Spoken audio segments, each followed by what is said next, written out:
6:55. The game will kick off here in about 4 minutes. Eddie Lake's back, so I'll save you from my ramblings. And I got a book. What? On this book, let me tell you what I see. I see our 4 captains: Spencer Romney, TJ Wind, Josh Marsh, and Zach Daw, charging with the team, full blast behind them. TJ actually looks pretty dope in this picture. Oh, here comes the flag. We're gonna do some flag things.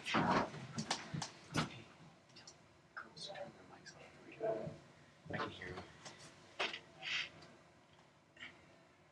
Just say it out loud. Just say, hey girls in the radio room, turn off the Hey, mics. girls in the radio room, Megan, if you still are in the radio room, if you could turn off your mics, that's all we need. So I have some technical difficulties real quick. Hey, zoom in on that for me. Camera. Keaton. Why the screw to turn it off? Keaton. Keaton.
That was just wonderful.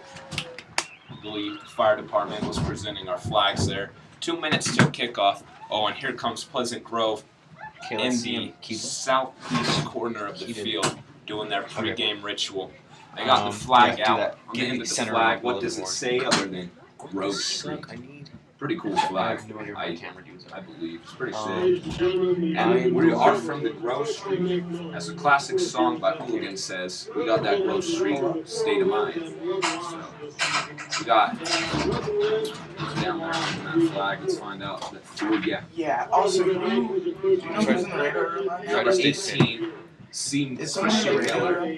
He goes by C-Mill. We'll be carrying the flag onto the field tonight. Okay, sweet. So, And this, of course, is not trying to look at American every flag, to but go on the to Pleasant Grove flag, desertnews.com. which is not as bright as the American Are you flag, there?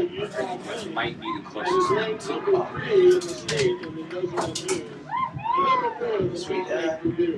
Go to high The school captains are now sports. meeting down on the field. You're good. Their captains, of course, Okay, try to keep number the camera 33, steady. Josh Marsh, number 5, TJ Wind, You're gonna number click. There's like 54, a. You go Zach to select Daw, if you need to. and number 2, Okay, I'm gonna walk you through the way I film stuff and sport. because it's like your first time doing Football. this. So congratulations, you are now a filmer as of today for this game.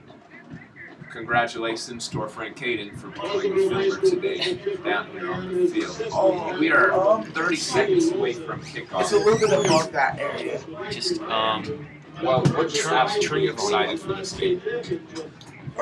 We have a wonderful Can you hear me now? Riverton visiting us. okay, I can hear you better. I did some stuff down here.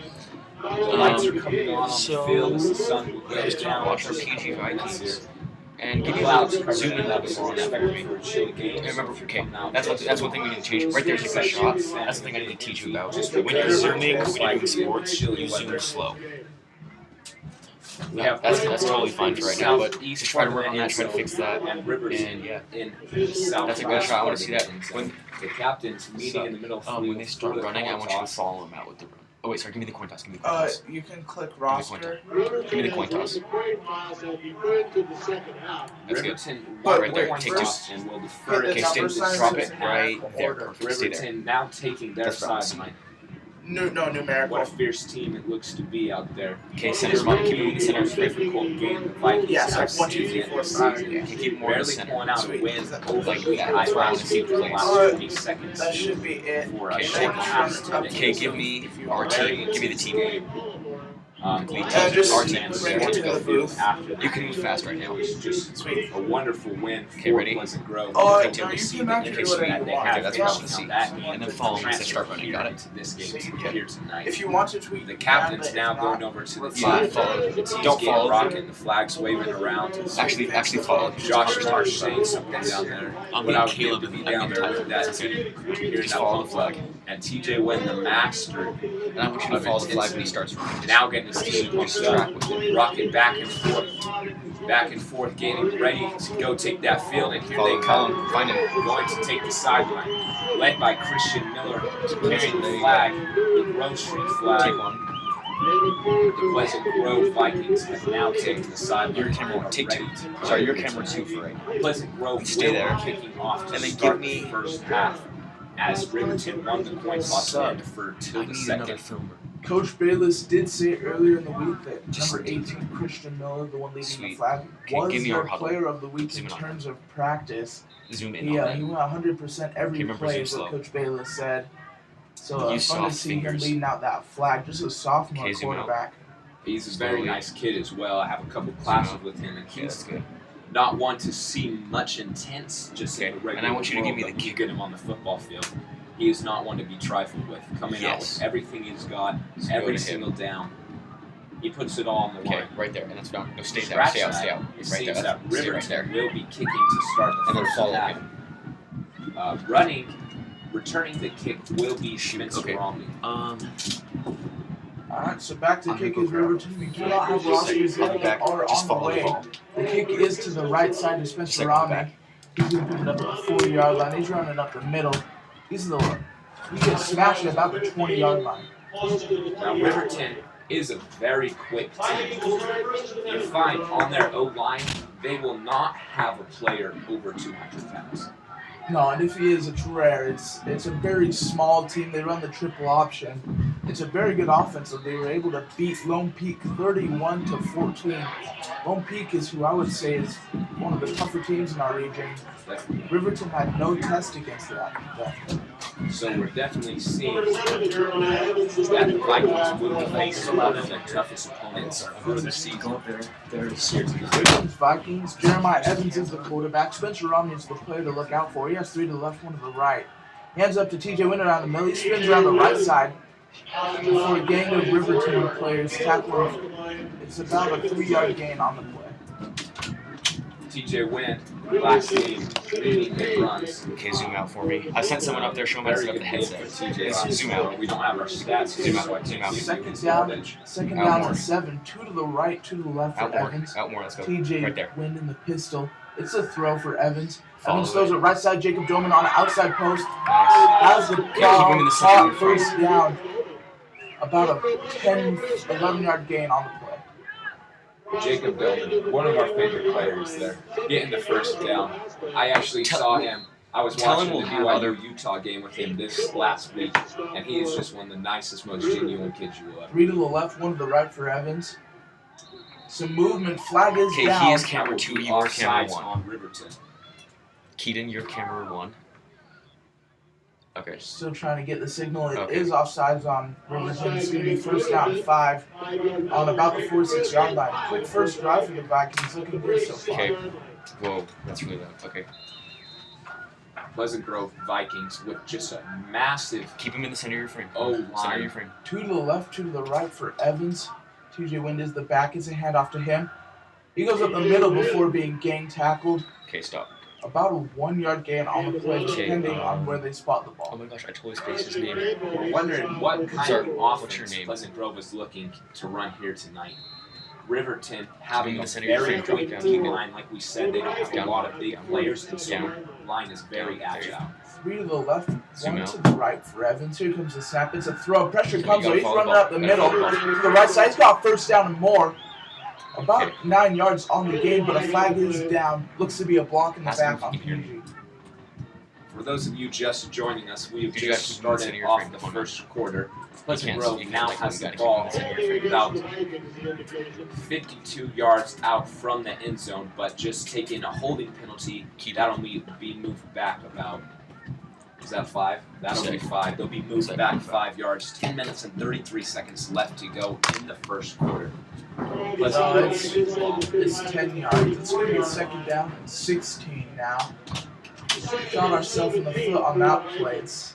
Should have been a first down. Instead, we have the ball on the 34-yard line. Second down, 16 though. Evans has 3 to the left, 1 to the right. TJ wins the running back. It's a throw. Pressure comes. It's a screen to TJ. But a Riverton defender goes through 2 of our guys and destroys TJ Wynn. He may have gotten back to the line of scrimmage. Maybe a 1-yard loss. Riverton, not a big team, but every single one of their guys is just absolutely so quick. Can get around their blocker and just get in the backfield, which is absolutely brutal to play offense against. Evans has trips right, 1 to the left. One to the left is Malik Overstreet. He's going to roll out to the right on a throw, though. Here it comes, though, to number 2, Spencer Romney. Around the first down yard. Depending on where they spot the ball, it should be good enough for a first down. No, it's not. Short with 1 yard to go. It'll now be 4th down and 1 for the Pleasant Grove Vikings. I do believe our punt team's out there. Oh no, it's our power run. It's John Ross, They're Marcos Garcia, and TJ Wynn are in the backfield. Spencer Romney is that lone receiver on the right side. Evans looks to get the call from Coach Hamilton. Okay, Keaton. Here comes the snap. It's a handoff up to the middle to TJ Wynn. Okay, He so goes. I want you to stay. He looks at enough for the first down. That is where the I want you to rest stay spot him. zoomed It's in. going to be a So take 1. I want another you to stay Viking zoomed in first down. on. So on 3rd down and Okay, 17, take 2. we're able to get a long pass to And then Spencer when Romney. you're filming sports, you And want to able to zoom convert the slow. 4th down. It's a But I want you good, to stay. good day for the Vikings so sorry, far. second. Looking good. Keaton, Besides that one penalty. Make him more in the center of your frame. A Right very there. slow And moving stop zooming first right there. drive, but definitely Actually, still zoom in into moving 24. forward for the Pleasant Grove Vikings here. Yeah, so Evans has 2 to the left, 2 to I'm the thinking it's right. Brandon. It's going to be a play action. He's going to roll out to the left to throw. Can't get it. Throws it. Oh, Okay, you gotta try throws to it. finish Keaton. It's intercepted by a Riverton player. Can you Sorry, hear I'm trying to see what happened. Jeremiah Evans had tons of pressure. Can you hear me? Just kind of threw the ball away. The Riverton defender was able to catch it. It's going to be a Riverton ball on the 31-yard line. That'll be Jeremiah Evans' 4th interception here for the season. Okay.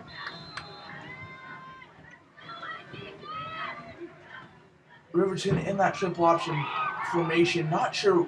I believe Okay, it was up so the middle. Brandon, I want you to The stay. ball was fumbled though. No, Keaton, you He stay says they zoomed out. have it. Not sure You who. zoom out. And then And Brandon. the Vikings do Brandon, have it. They get the ball back Okay, Brandon, zoom out a immediately. little bit more. For those of you just joining us, Take 2. Jeremiah Evans throwing an interception. Riverton getting the ball 70 yards out from the end zone. Sweet. Pleasant Grove stripping the fumble. Now 30 on the 30. Okay, Brandon, that's how I want you to stay zoomed all the time. Just like stay zoomed like that. You can hear the band definitely going Okay, hard Brandon, tonight. Keaton, zoom out. Our fan section looks a little weak, probably because of the cold weather. Jeremiah Evans That's why lining we're up there. with Gonna 2. hand off to, I believe it was TJ went up the middle, drags a couple defenders, about a 3-yard gain on the play. Okay, follow TJ, Brandon. Thanks. It is Brandon, 8 right? minutes and 25 seconds here to go in the first quarter. Okay, Keaton, center. No score yet on the board. Take Pleasant 2, Grove take 1. with the ball Keaton, on the 30-yard line. Stay there. 4 to the We're good. right, 1 to the left. I want Evans you to actually alone in zoom the out more than you backfield. think, and I'll tell you when to stop zooming. Because you'll like start zooming, and Here then I'll comes tell the you when to snap. stop It's a zooming. screen throw to TJ Wynn. Drops the pass. It will be It will be incomplete. incomplete. Riverton looking to get a fumble recovery there, but no luck. The pass will be incomplete. 8 minutes and 7 seconds. We have now just gotten Okay, Keaton, zoom out. rosters up here in the booth, so we will Keaton, be zoom out. able to bring you more accurate And broadcasting then of slowly this game start zooming at right now. Pleasant Grove On the Stadium. ball. 4 to the right, 1 to the left for Evans. It's 3rd down and about Stop. 7. Same formation as they were in last time. 32. And Here comes the snap. It's going to be a screen to the left side this time. Spencer Romney goes nowhere. Okay, stay Spencer. Zach Dahl was the left tackle trying to get out and get that corner, but the corner a little bit too fast. Gets the Okay, tackle. Keaton, zoom out. Maybe a loss on the play. It's going to be about 4th down and 9. Zoom out, Keaton. Keep Jeremiah Evans not having a lot of time here in the backfield. With the quick D line that Riverton has in place, and then he has I to want you get to stay that on ball the first away until I from tell you him to to switch. switch if he's Grove. looking Okay, for Keaton, start anything. zooming in. Pleasant Grove will be going for it, Okay, though. stop. 3 to the right, 1 to the left. TJ will the back into the throw. Pressure comes now. He goes to the right side. He's got Jacob Dillman wide open. Touchdown, Heavy. Jacob Dillman absolutely sneaking into open territory there. A beautiful pass by Jeremiah Evans. No one around. Jacob Dillman who walks that one into the end zone. Pleasant Grove up 6-0 What's wrong? with 7 minutes Something's wrong left with here the to go. broadcast. 7 minutes and 30 seconds left here to go in the first quarter. So like when Caesar Madrigal like, will be taking when it's filming, it'll say "Lion in" somewhere. And then Here comes the kick up the middle.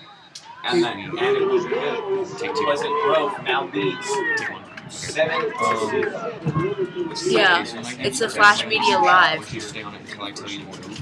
But I do not will see not you. be playing offensive line tonight. That is what the O-coordinator So I see said. Flash Media He Live is our and kicker, quarter but at the also top, is our O-line, and then there's like specialist. 2 screens where it's showing the It's game, gonna be, and then below that it's like a bunch of like the date and like selected video, and then like it started and stuff, and then there's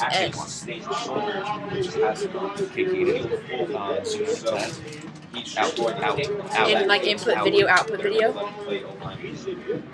So Okay, in the right there. place of Yeah, it says audio in right the here. place of Caesar, we now have Terrence Zoom in. Such. Come on, let's go. It says it's checked. Okay, you gotta zoom right now. Like it's Sophomore, I believe checked. he's not. There's like a checkbox and it's checked.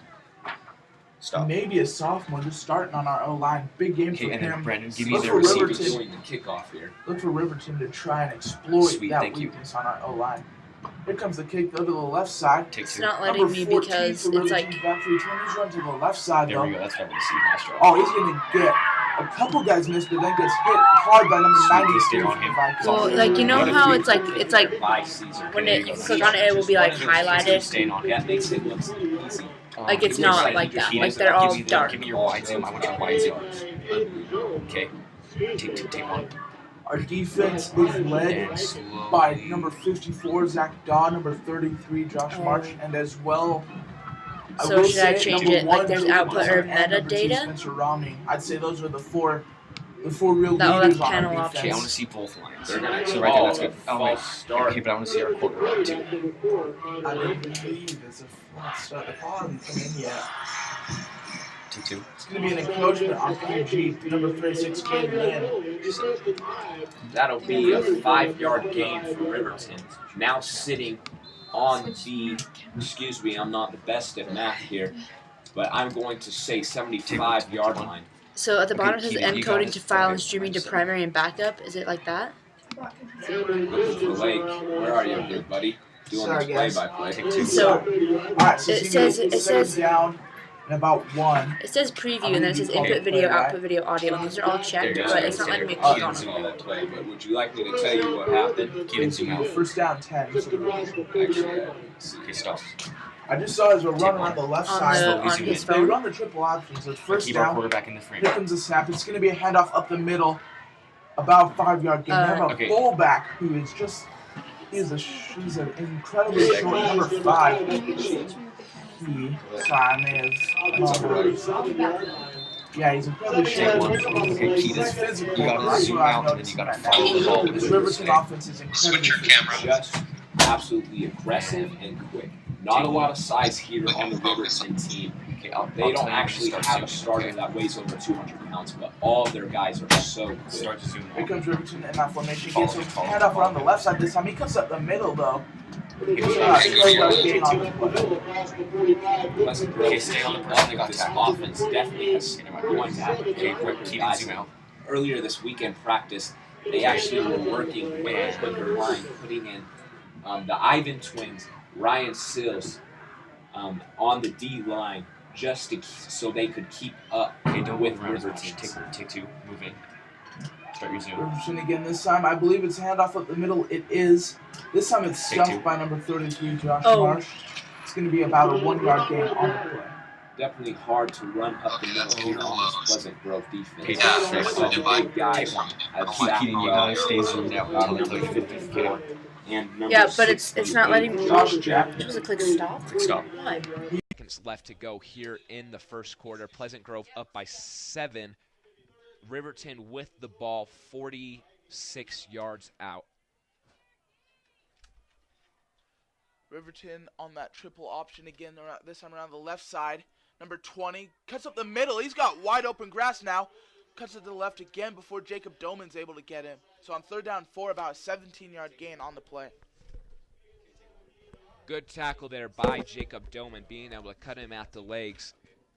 Jacob Doman, just that wise player who knows where he needs to be to stop the crucial plays. First down and about 25 for the Silver Wolves. Here comes the handoff around the left side again to number 20.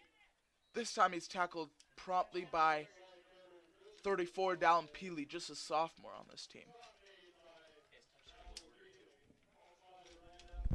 Does it matter?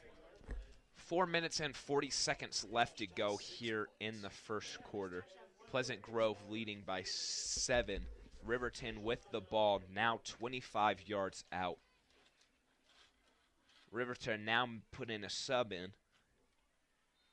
Riverton, this is the first time we've really seen them go slow. They huddle, but it's one of the faster paced offenses. A very aggressive attack for these Riverton Silverwolves.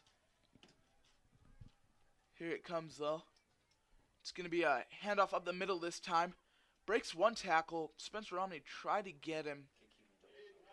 He's able to bounce off about a 4-yard gain on the play. That was ran by number 5, Peyton Calles, a 6'270" a 5'670" running back, just a junior on this team. The sun now going down over the mountains. 3 minutes and 55 seconds left to go here in the first quarter. Sun going down, it's going to get a little bit chilly. So if you're coming out to the game, dress warmly. It's a run around the right side this time. Number 33, Josh Marsh, was supposed to have got him, just missed just a little bit before he's laid out by number 54, Zach Doss. Still a first down on the play. But Riverton quarterback number 4 does seem to be a little bit shaken up. Connor Henderson. It just doesn't seem that Pleasant Grove has been able to stop the outside run yet. Here comes the run. It's a quarterback sneak, snuffed perfectly by the Viking defense. First one in there was number 94, Jesse Arias. Riverton now with the ball, 15 yards out from the end zone. Pleasant Grove leading by 7 with 3 minutes and 15 seconds left to go here in the first quarter. Here comes the run for the Silverwolves. It's going to be a it's going to be a fake to the left side. He's looking to throw this time. He's got a wide open number 20. Touchdown, Riverton. First time I've seen them throw, and we weren't ready for it. A flag is down, though, on the play. Still no word on what it will be, but it will be on Riverton, so the touchdown will be no good. 3 minutes left here in the first quarter. Pleasant Grove leads by 7. Riverton gonna have to take a walk back here. We're gonna have to see how long their drive is from here on out. It will be second down though, redo of downs. So second down and 15. They have the ball at about the 20-yard line.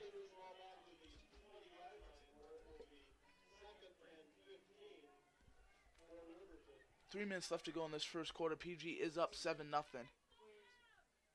Here comes the run. It's a handoff. Oh, no, it's a fake to the right side. Quarterback's going to keep it up the middle before being tackled. Gets around the 11-yard line. Great run there by Riverton quarterback Connor Henderson. That's the second time we've seen him try to run it, and he gained about 16 yards? 16 yards, I'd say, yeah. 16 yards there. He's one of those quarterbacks that can definitely run. He'd rather throw the ball than run it, and he's ran it pretty well so far we've seen. He has around 300 yards on the season rushing, and from what our stats say, he's completed the ball 14 times the whole season. Really? So not much of a thrower. Yep, he's 14 for 55. So we're definitely looking at the running game here for the Riverton Silverwolves. Definitely a quicker team. Like we have been saying, Riverton has a much smaller team with not a lot of size and weight to throw around.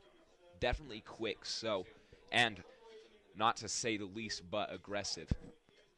Pleasant Grove definitely is going to have to come out hitting hard and be light on their feet if they plan on winning this game. Pleasant Grove up 7-0. Riverton with the ball, now 8 yards out. It's a third down and about 2 to go for the first. Yes, one thing I like to read a lot about football, as you know, but one thing I've learned about the triple option type offense, if you ever have seen Air Force, that's exactly what they run.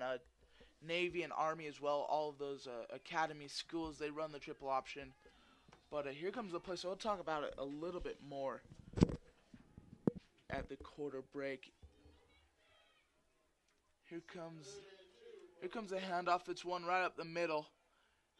Stuffed for about a 1 yard gain. It may be around the first down, though. They didn't have far to go. It won't be. It's going to be about 4th down and 1 to go. Riverton will go for it. Big play here for the Vikings. Goal line defense. And this is definitely where we've seen Pleasant Grove excel in the past. In the Timpanogos game for Pleasant Grove's homecoming about 3 weeks ago, we saw Timpanogos 2 yards out from the end zone, and Pleasant Grove actually stopped them, stripped the ball, and got it back. So here it comes, though. It's a handoff around the left side. It will be enough for a first down, maybe even a touchdown. No, I'll call it with about a couple inches to go. Number 20 on the handoff, just around the left side. Riverton still running what it seems that triple, as you were talking about that before, Lake. Yeah, it's not as fast paced as I thought, but it's very physical. Their goal is to try and gain about 3 yards every play, enough to get about the first down. Here comes the handoff, though, around the right side. Riverton player, he's close to the goal line, will be stopped about the second down. It's going to be second down, about a yard to go. Riverton still a yard out. As Connor was saying earlier, though, Timpanogos had this exact same thing, and Pleasant Grove was able to stop them, I believe, 2 times in a row. Yeah. Definitely amazing what Pleasant Grove can do in a clutch situation. Though. This time it's a handoff around the left side. He goes in untouched. Touchdown Riverton this time. No flags on the play. But as I was saying before, they look to like they may be going for it for the extra point. They will. They are going for 2 here. No, just kidding. And a flag on the play. Okay, so they line up like they're going to run for it, and then they went to, I believe, sub their kicking and offensive teams out. The flag is down, though, so I believe it was just a legal substitution. Not exactly sure what the call is.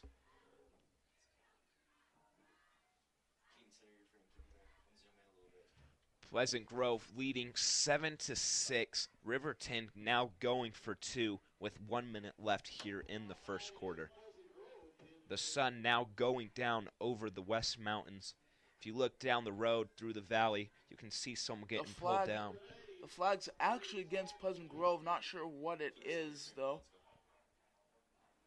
Here comes the kick, though, for Riverton. It's up. It's high and it's good. It's going to be a 7-7 with 1 minute left to go in this first quarter. But as I was saying, the triple option it's designed for short yardage, but it's also designed to wear the defense down.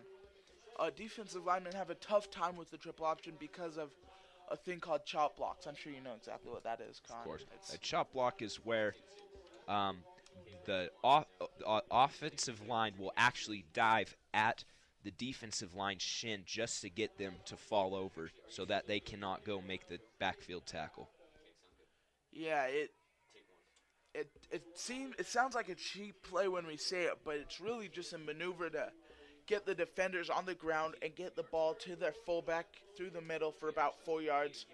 And as soon as our corners and our outside linebackers start biting on that run to the inside, That's the second they keep it and they pitch it around the right side, and that's when we see big gains on the triple option. So it's a dangerous on both parts. It's dangerous tactic, definitely, but it's very effective when run Here comes this squib onside type kick up the middle.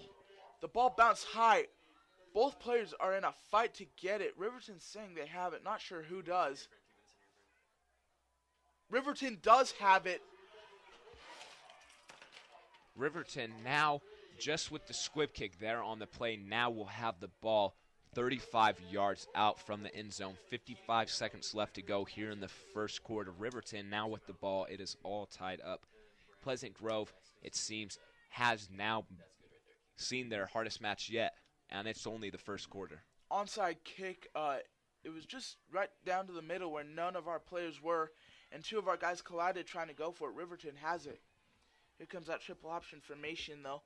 This time, it's a handoff around the left side, stuffed about a second for about a 1 yard loss. Sorry for the stutter on the call. It's incredibly hard to be able to call a triple option because there's so many fakes that go into it. I mean, I can only imagine being a defender on the field. Yeah, it's definitely, even just watching, it is very hard to keep up where the ball is going, especially on this Riverton team with they're so quick and they have so many fakes every single play.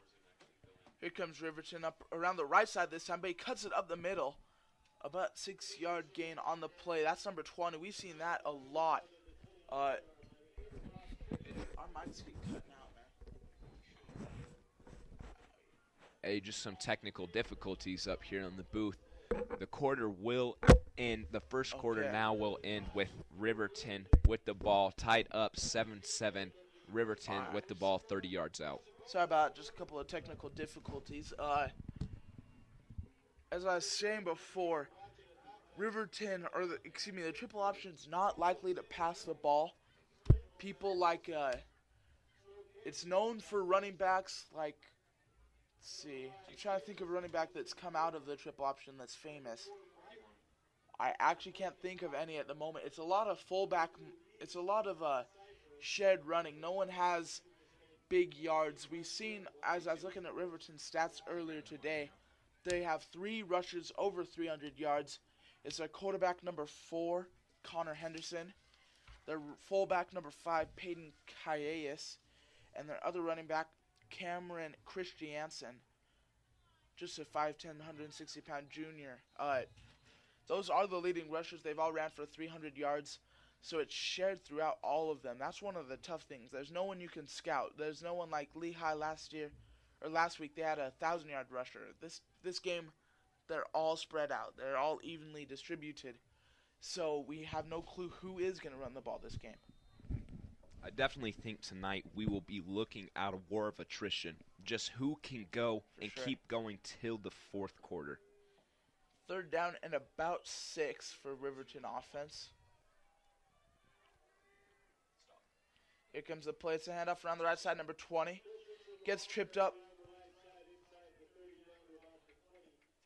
I believe it's going to be about 2, maybe 3 yards to go for first down. That Riverton offense still is in, though. They will be going for it. If you are now just joining us, it is the beginning of the second quarter. The sun has just gone down over the West Mountains. Yes, we were only able to see our offense just one time this drive, or this quarter. But here comes Riverton. 4th down and 4. The fans are loud. It's a pass around the right side. No one there. Goes to throw it. Incomplete. PG gets the ball back. Number 23, Jared Ivan on the play. Read the quarterback's eyes perfectly. Great pressure there by Braden Cox. Pushing the quarterback out of the pocket and just had nowhere to go. So he just kind of had to throw it away. No option but that. Good play by Braden Cox. So we now get to see Jeremiah Evans and the offense again. Last week, we weren't able to see exactly what happened, but, I don't know what I just said. Last drive, we had amazing running by TJ Wind and an amazing throw by number 2, Spencer Romney. Breaking news on the field, Zach Daw is down. Wondering why.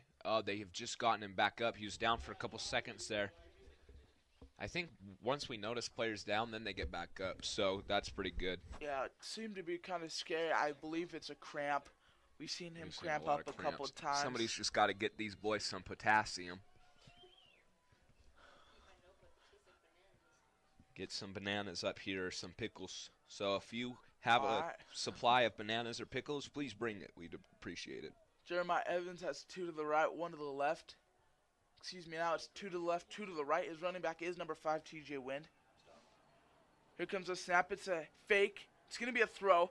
Pressure comes. He throws it short to number 1, Jacob Doman, who gets rocked. Looks as though it could have been an early hit. Fans are screaming for Flag the pass not down. interference. But No what I flag on love- the play. Jacob Doman rolling around, holding his head. He's hurt, but he pops right back up afterwards. He's one of the most aggressive guys. When he's down, he'll always get back up. That's a staple of number 1, Jacob Doman. Agreed, definitely. 2 to the right, 2 to the left for Evans. Here comes it's a draw to TJ Wind up the middle. Drags a player for about 2 yards on the play.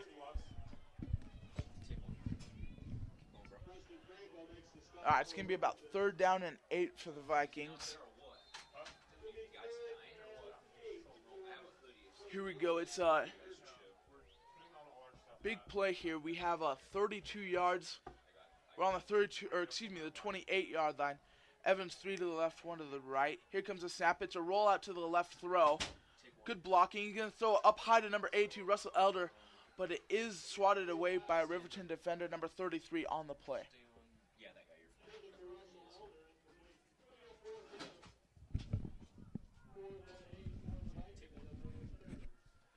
Here comes the punt team for the Vikings.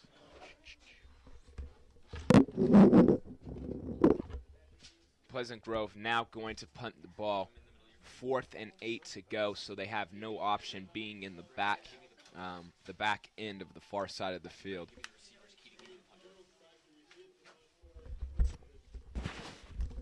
Here comes the punt. Punt's almost blocked. Back returns number 33 for Riverton. He's going to run around the right side. Breaks a lot of tackles. Gets up to about the 50-yard line before being gang tackled. 10 minutes and 24 seconds left here to go in the half. The game tied 7-7. Riverton now will have the ball on the 51-yard line. Yes, if you're listening to us on KPGR, we recommend that you go to Deseret News High School Sports section and live stream and watch us. You can actually see the game. It's a little bit more personal if you like it that way. So on the play, though, Riverton hands the ball off up the middle for about a 4-yard gain. It's going to be about 2nd down and 6, maybe 7. 48 degrees out here at Pleasant Grove Stadium. 10 minutes left to go here in the half. Riverton now has the ball on the 49-yard line. What have we been seeing Riverton run here today, Blake? Triple option. They've ran it every play, basically. It's a bunch of fakes. It's hard to know who has the ball, but this time it's a pitch to the left. Number 25, Marcos Garcia on the hit. About a 2-yard gain on the play. Number 36 was running the ball for the Riverton Silver Wolves. The thing with this Riverton option is they run so many fakes and they're so quick that if you bite the wrong runner and you pick a fake, you're done, and they're going for a lot of yards. Yeah, it takes a lot of film. I was able to watch the Vikings watch film this week, and they were in there for a long time. They were in there for a lot longer than I figured, but it's a draw up the middle, number 20 this time. It's going to be 4th down. He stopped about 2 yards short. You can see right there just an example of how great Riverton's fakes are. The D-line actually running right past the ball carrier, had to cut back and go chase him down. Luckily, the middle linebackers were there to stop them. 8 minutes and 50 seconds left here in the game, tied up 7-7. Riverton with the ball on the 45. Back to return is number 28, Coleman Edwards, and number 2, Spencer Romney. It is 4th down, so Riverton is punting. Riverton does seem to be in an interesting formation, like they could fake it. And it looks like they will fake it. He's going to run out to the right side. May have enough for it. Will have enough for a 1st down before losing the ball out of bounds. That was the weirdest fake punt I've seen in my life. Definitely. Just to let you know what happened on that play, the punter dropped back with a player about 10 yards behind him, turns around, passes to that player. It was actually an amazing run by whoever that was. I can't see numbers. Definitely not a typical and I can't punter. read. Yeah, definitely a good trick play. It's going to be a throw this time. Sorry. I was a little bit too excited on the call. Deep pass, number 20, Jared Ivan was back to return, or to defend. Cover. Did not look back. The flag is down. Does seem to be a PI, pass interference on the Vikings. Somewhat of a call I disagree with. Actually, I don't disagree with that call at all because they turned out to just call that one on Riverton. So my bad. I do believe is a push-off on number 33, the receiver. A push-off is when the receiver, he pushes off. Right simple before, as that. Yeah, right before the grab. He wasn't able to catch it anyway, so. In the first 5 yards of the route, the receiver is allowed to make more physical contact, but after that, physical contact can get you that penalty. It's a first down and a long way to go. About 25 is what I'm seeing here. That's tough when you run a triple option. You don't get as many yards as you want every play. So here it comes, though. Handoff around the right side, number 20. A complete lie. He's up to the right side, breaks tackles, gets about a 28-yard gain. I do recall just saying that you don't get a lot of yards on the triple option. You I'm jinxed biting us my there, tongue. Lake. Yeah. Number 20, their running back. He's Cameron Christiansen. He is an absolute stud. He's ran a lot already tonight. It's those sweeps to the outside that Vikings were biting on a lot, and the Silverwolves are killing us on it. It's a sweep again to the right side. This time it's about 3 yards. We were ready for it this time. Pleasant Grove definitely looking at the quickest team they have played yet this year. 7 minutes and 45 seconds left here in the game. The game is tied up. Riverton with the ball 22 yards out. And doesn't look like anything can stop them yet. No, we haven't seen it yet. So a second down and 9 for the Silverwolves. Before a timeout is called by Riverton. Some special things to talk about real quick about this triple option. I could talk all day about it. One thing that's key is the first down. The first down is when they need their most yards, because that way on second down and third down they can run the ball up the middle. They can run it around the right side. So unlike most teams, first down for the triple option is when you see the most exciting plays. That's when you see the throw. That's when you see the reverse around the other side. There's just so many things you can run from the triple option. It's almost just never ending the different plays you can run out of that. Ron Halber, our defensive coordinator, definitely going to be looking at a very kind of an intellectual battle of intellectuals facing off against this Riverton offense. One thing I noticed while they were watching film is the intent on every fake. A player does do something different when he has the ball and when he doesn't. And that's what the Vikings have had to key on. But here comes what Riverton. It's a reverse around the left side. No one was there but number 1, Jacob Doman. He was able to make this stop. Second down and 5 on the play. Now you're all wondering, why is this team running so hard here on the Pleasant Grove defense? And that's because Zach Daw was out. He got hit in the knee by one of a chop block, actually bent his knee brace, so this is the first play we're going to see of him since he came back in. Third down and 6 for the Silverwolves. Here comes a snap. I believe it's a reverse around the right side. It is. It appears to be short, though. It's going to be about 4th down and 4, 2-yard gain on the play. 6 minutes and 40 seconds left here to go in the first half. It's tied up 7-7.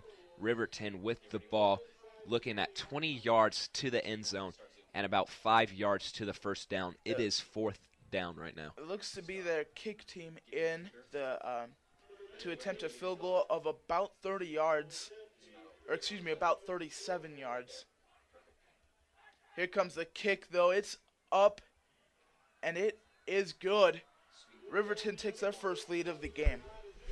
And this is the second time we will ever see Pleasant Grove this season down on, what am I trying to say here? Trailing, thank you. This is the second time we have ever seen Pleasant Grove trailing. The first time would be last game in the Lehigh game. But now looking at second time, but you know, there's a second time for everything here, Lake. 6 minutes left here to go in the first half. Pleasant Grove trailing by 3 points. Riverton leading 10-7. Here comes that Riverton kick team. Back to return is number 2 and number 28, Spencer Romney and Coleman Edwards. Spencer Romney, I don't believe Riverton's going to kick it to him. One thing I'm noticing right now, though, is how open the middle of the field is. From the 50 to the 30 is no Pleasant Grove defender. So if Riverton does decide to do what they did last time, it's going to be trouble for the Vikings. Here they come now, they scoot in, but it's going to be a deep kick to number 2, Spencer Romney, before landing out of bounds, which is a penalty. The Vikings should have the ball on the 35-yard line. We have just gotten a picture of Zach Dawes' knee brace up here in the booth. We wish we could show it to you somehow, but it is absolutely just bent in half. I'm going to try to get a picture of that for you sometime here this game, but absolutely incredible. 6 minutes and 11 seconds here to go in the first half. Riverton leading 10-7. Pleasant Grove with the ball on the 75-yard line. Getting some things figured out. Sorry, yes, we always are. Here comes that Viking offense. 2 to the right, 2 to the left for Jeremiah Evans. His running back is TJ Wind. It is first down 10. We have about 75 yards to go before a timeout by Les Hamilton. That's Coach Confused on the Hamilton play. there to you, Excuse me, Coach Hamilton. Respect Coach Hamilton. Coach Hamilton is definitely a coach to be respected. Currently with the record this season of 5-0. Pleasant Grove now standing right now undefeated. Riverton looking to take that away from them tonight.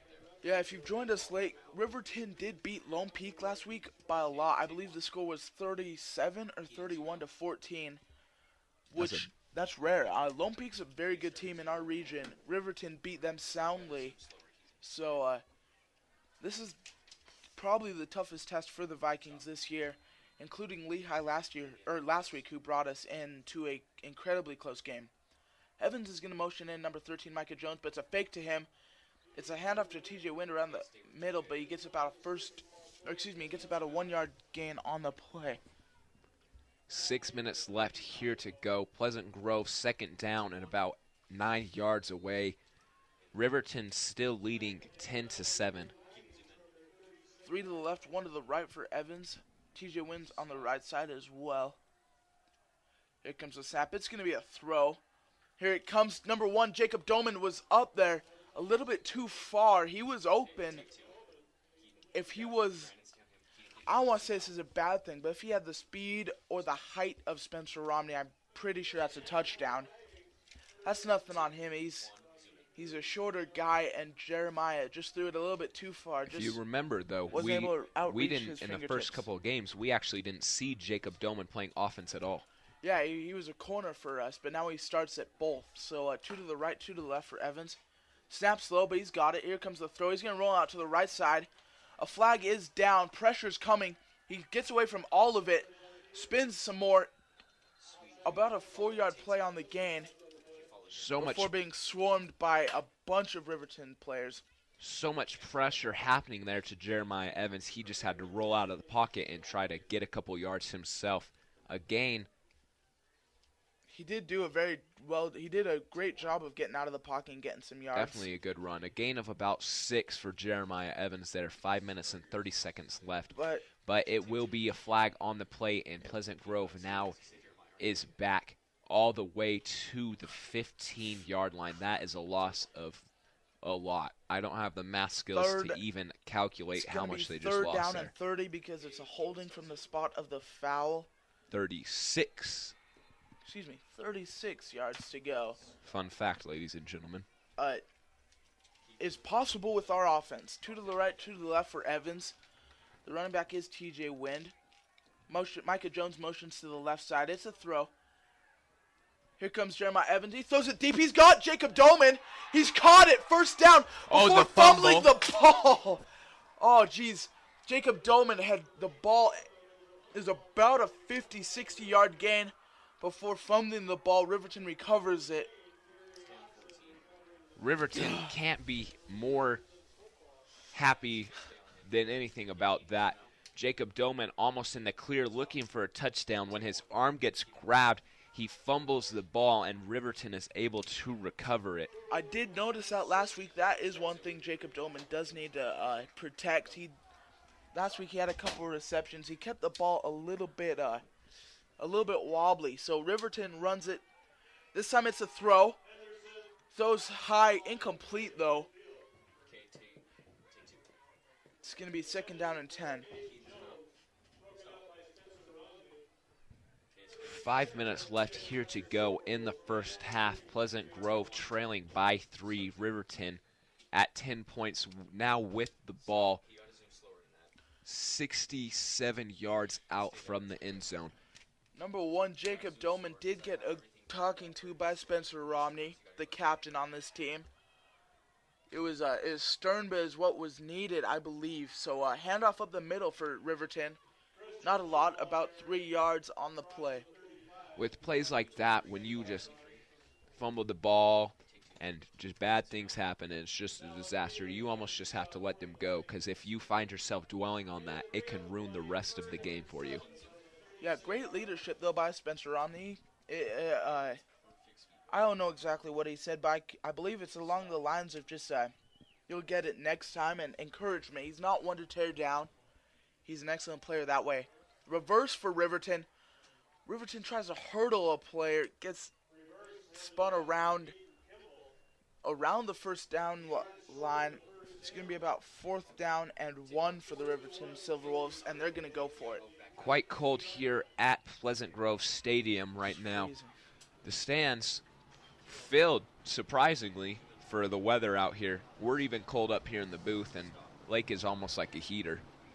The fans going wild, looking for the Pleasant Grove stop here on the 4th down and 2 to go for the Riverton Silverwolves. Looks to be a hard count. Riverton trying to get our Vikings to jump. A flag is down. I believe it's on the Silverwolves. Our fans were as loud as I've ever heard. I'm not sure they could even hear the snap count or when the quarterback was saying down. It's a false start on the Silverwolves. Vikings showing some discipline, did not jump as the quarterback was barking signals, trying to get our team to jump off sides. It will now be 4th and 6 for the Riverton Silverwolves. Pleasant Grove fans going wild on that last play. I believe it's now the 3rd and final timeout taken by Riverton. I'm not exactly sure. It is, yes. The 3rd and final timeout for Riverton. That will be it for them for this half with 3 minutes and 42 seconds left to go. Excuse me, choking. We now need Jeremiah Evans to show up, get this ball going down, and we need a touchdown right now. 3 minutes and 42 seconds left here in the first half. Pleasant Grove looking to return, but not definitely watching Riverton for the punt fake. They pulled one over on them late in the first quarter. Actually scratched that. Was that this quarter? I don't know. It all blurs into one long quarter. But earlier in the game, Riverton pulling a 28-yard gain from a punt fake, getting an amazing first down. So 4th down, about 7 for the Silverwolves. We've said before, number 2 and number 20 are back to return.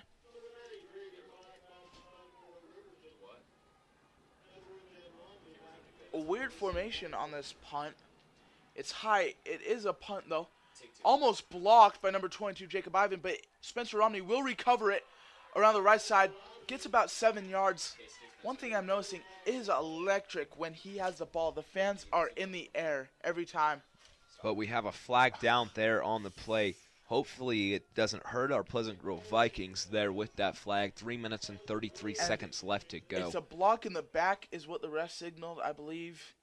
That's what it is. I had to take a test on ref signals, and I'm pretty sure that is the call. Block in the back on the Vikings. As you can see, no one ever gave me that test because I don't need it. Because I'm just the bomb. I'm good. Yep. I'm excellent up here in the booth. I'll be like, that's a call. Then that's what it means. Here we go. Night has fallen here on Pleasant Grove Stadiums, and the lights have taken over the field.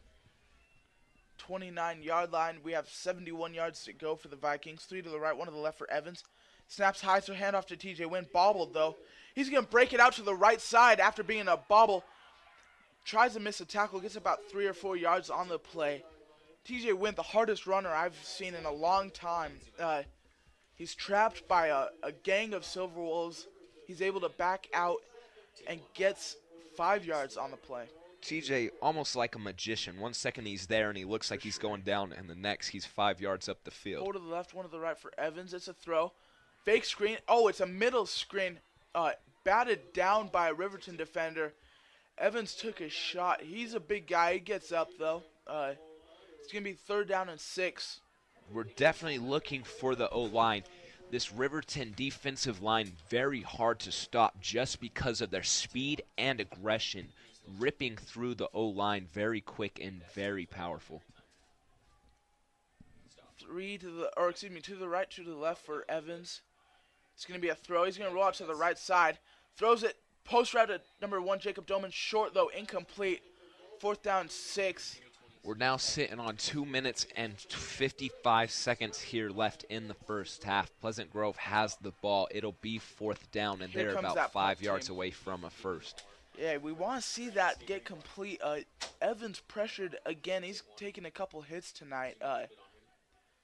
He took one that play. Pass was short. Jacob Doman, with the outstretched arms, was close to receiving it. Close to being able to recover it, but not close quite. enough. Not quite. Yeah, just a bit underthrown there. It's 4th down. Here comes the punt by number 45. Jake Hunter is a high punt, a wobbler. It rolls for a while, though, out around the 30-yard line. Jake Hunter did not want to have the punt blocked. He just had to Well, who would want their punt blocked? Well, yes, true, but what am I trying to say? It influenced the kick. He was under That's a why lot it of was so pressure. short. Just had to get that ball out of there. But lucky for Jake, and it landed and it rolled about another 15 yards. So Riverton now sitting 70 yards out. 2 minutes and 45 seconds left here to go in the first half. It'll now be 1st down for Riverton. Here come the Silver Wolves. It's a handoff up the middle. Stuffed. Riverton able to move the pile a couple yards, though. Not sure where they're going to spot it. It's going to be about 2-yard gain on the play.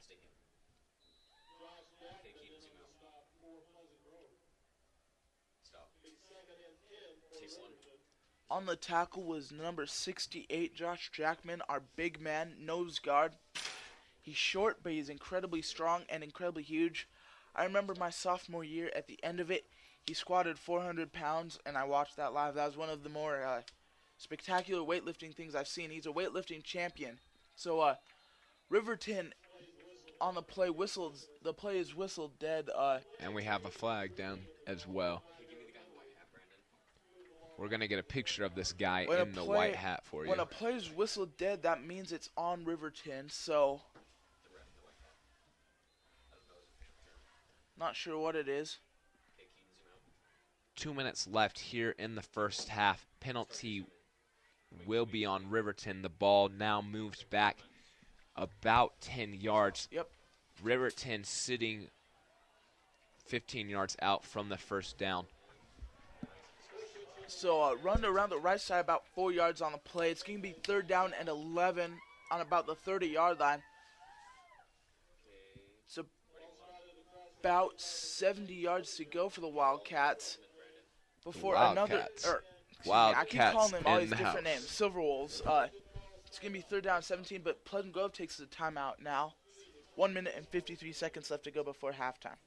Listen, if you're listening in and you just hear some strange name called that's not the Vikings, if you hear Thundercats, if you hear G-Force Birds, then you obviously know that that's the opponent and not your Pleasant Grove Vikings. Just for those listening in, that's just code for Riverton. So if Lake is just saying hubbabaloo like Great Ape, that means Riverton. Sounds good. Connor Rivers helping us out on the play. It is the Silverwolves. I do believe it's the Silverwolves. Just making sure everybody keeps up. Just make sure everyone knows what's going on up in the booth. 1 minute and 53 seconds left here to go. Pleasant Grove having a hard time stopping Riverton's outside run game. It will be 3rd down and 13 to go, though, for Riverton because of a penalty that they got, moving them 10 yards back.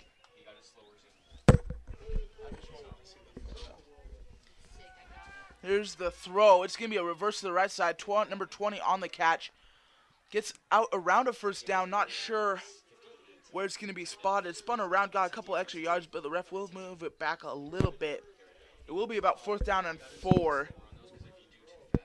Another timeout by the Vikings. We will want to have a nice long drive before we can end this half.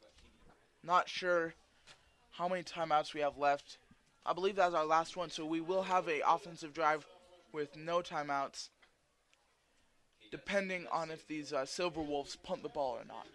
Definitely, this Silverwolves having just the things that they are running are unbelievable. Tons of trick plays, tons of fakes. They had a fake punt late in the 1st quarter that got them a gain of 28 yards. So some amazing coaching going on the Riverton sideline. You can definitely tell they have watched a lot of film and prepared for this Pleasant Grove defense. Yeah, one thing I'm noticing is 7 points at halftime is not the Vikings' typical offense. Definitely. We were used to seeing a lot more. Against Maple Mountain, we had 45. Against Timpanogos, we had 35. We should be higher than that. So this defense for the Silverwolves is really what I'm noticing right now. But here comes this punt formation.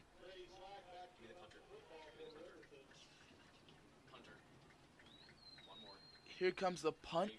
He's going to run out the right side. The punt is far. It's wobbly. Number 28, Coleman Edwards, on the return. Goes around the middle for about 6 yards on the play. Pleasant Grove will have a chance at an offensive drive to finish out the first half. 1 minute and 40 seconds left to go here. Reading the paper this week, the game of the week to say that the Daily Herald says is the game of the week was AF at Lone Peak for Lone Peak's homecoming, but I think that's a bunch of garbage and Daily Herald doesn't know what's going on. This definitely is the game of the week. Trips to the left, one to the right for Evans. It's a handoff or pitched around the left side. TJ Wind gets to the 50. Hopefully gets out of bounds. Not sure. It's going to be at the 45-yard line. If he didn't get out of bounds, we're going to have to go quick. Not sure yet. The chains are being moved.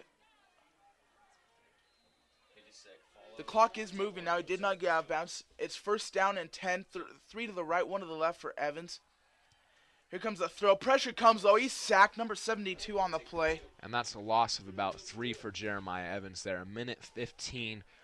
Clock still running down to end the first half. People are trying to talk to me in this booth. Hey, knock it off. I'm trying to do a broadcast. Thanks very much. Trips right, 1 to the left for for Evans.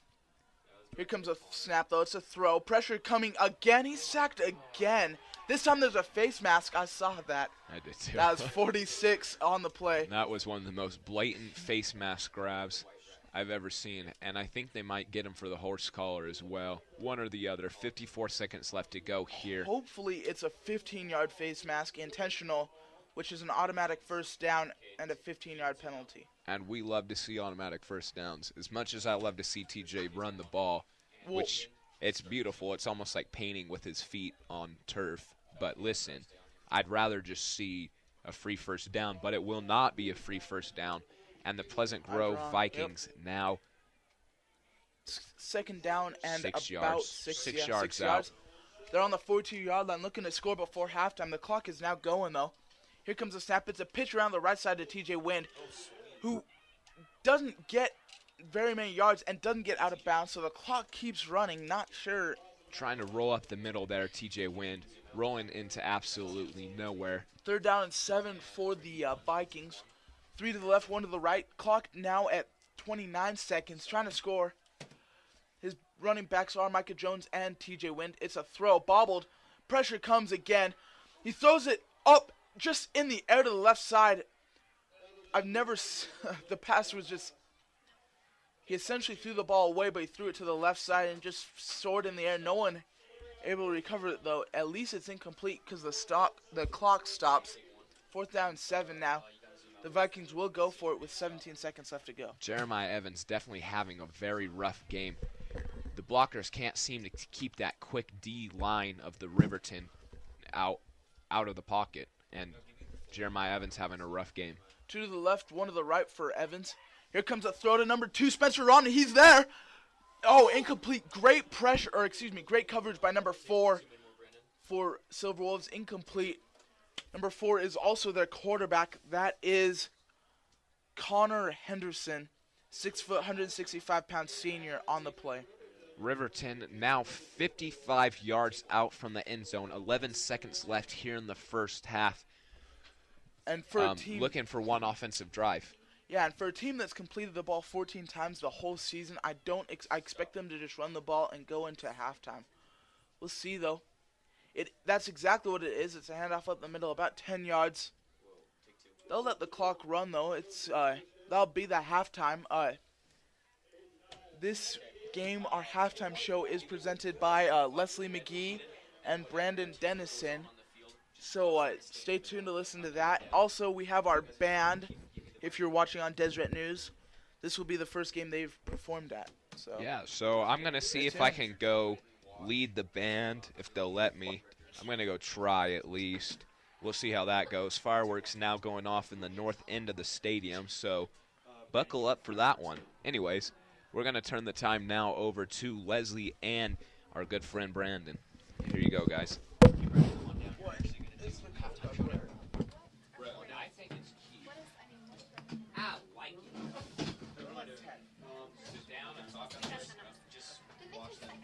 Listen, last time I did a half show, you want to know what I talked about? I'm not talking. I talked about a yellow truck. And you talked about the guy who was the background. I'm not sure if I'm allowed to say that on the radio. Well, you know, that's what I got to say. Maybe I'm sure if I'm allowed to say that on the radio. What? Connor, shut up. It was ridiculous. I wanted to kill her, but that's okay. I'm by myself. You should be helping. All right, well, I guess I'm just going to get going without Brandon as he's getting down here, I mean, just because he's on top.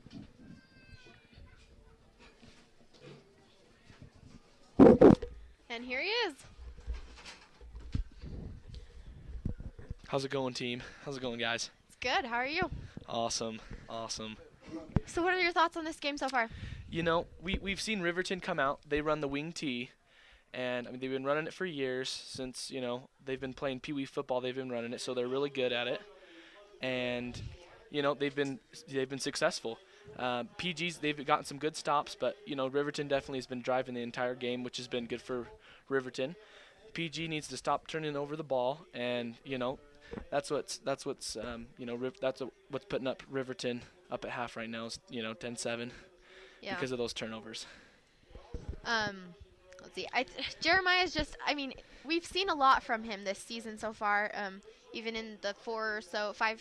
How many games have Yeah, we played? 4 or 5. 4 or 5 This is our games. 5th, I think. Okay, the 4 games that we've played, he's done really well.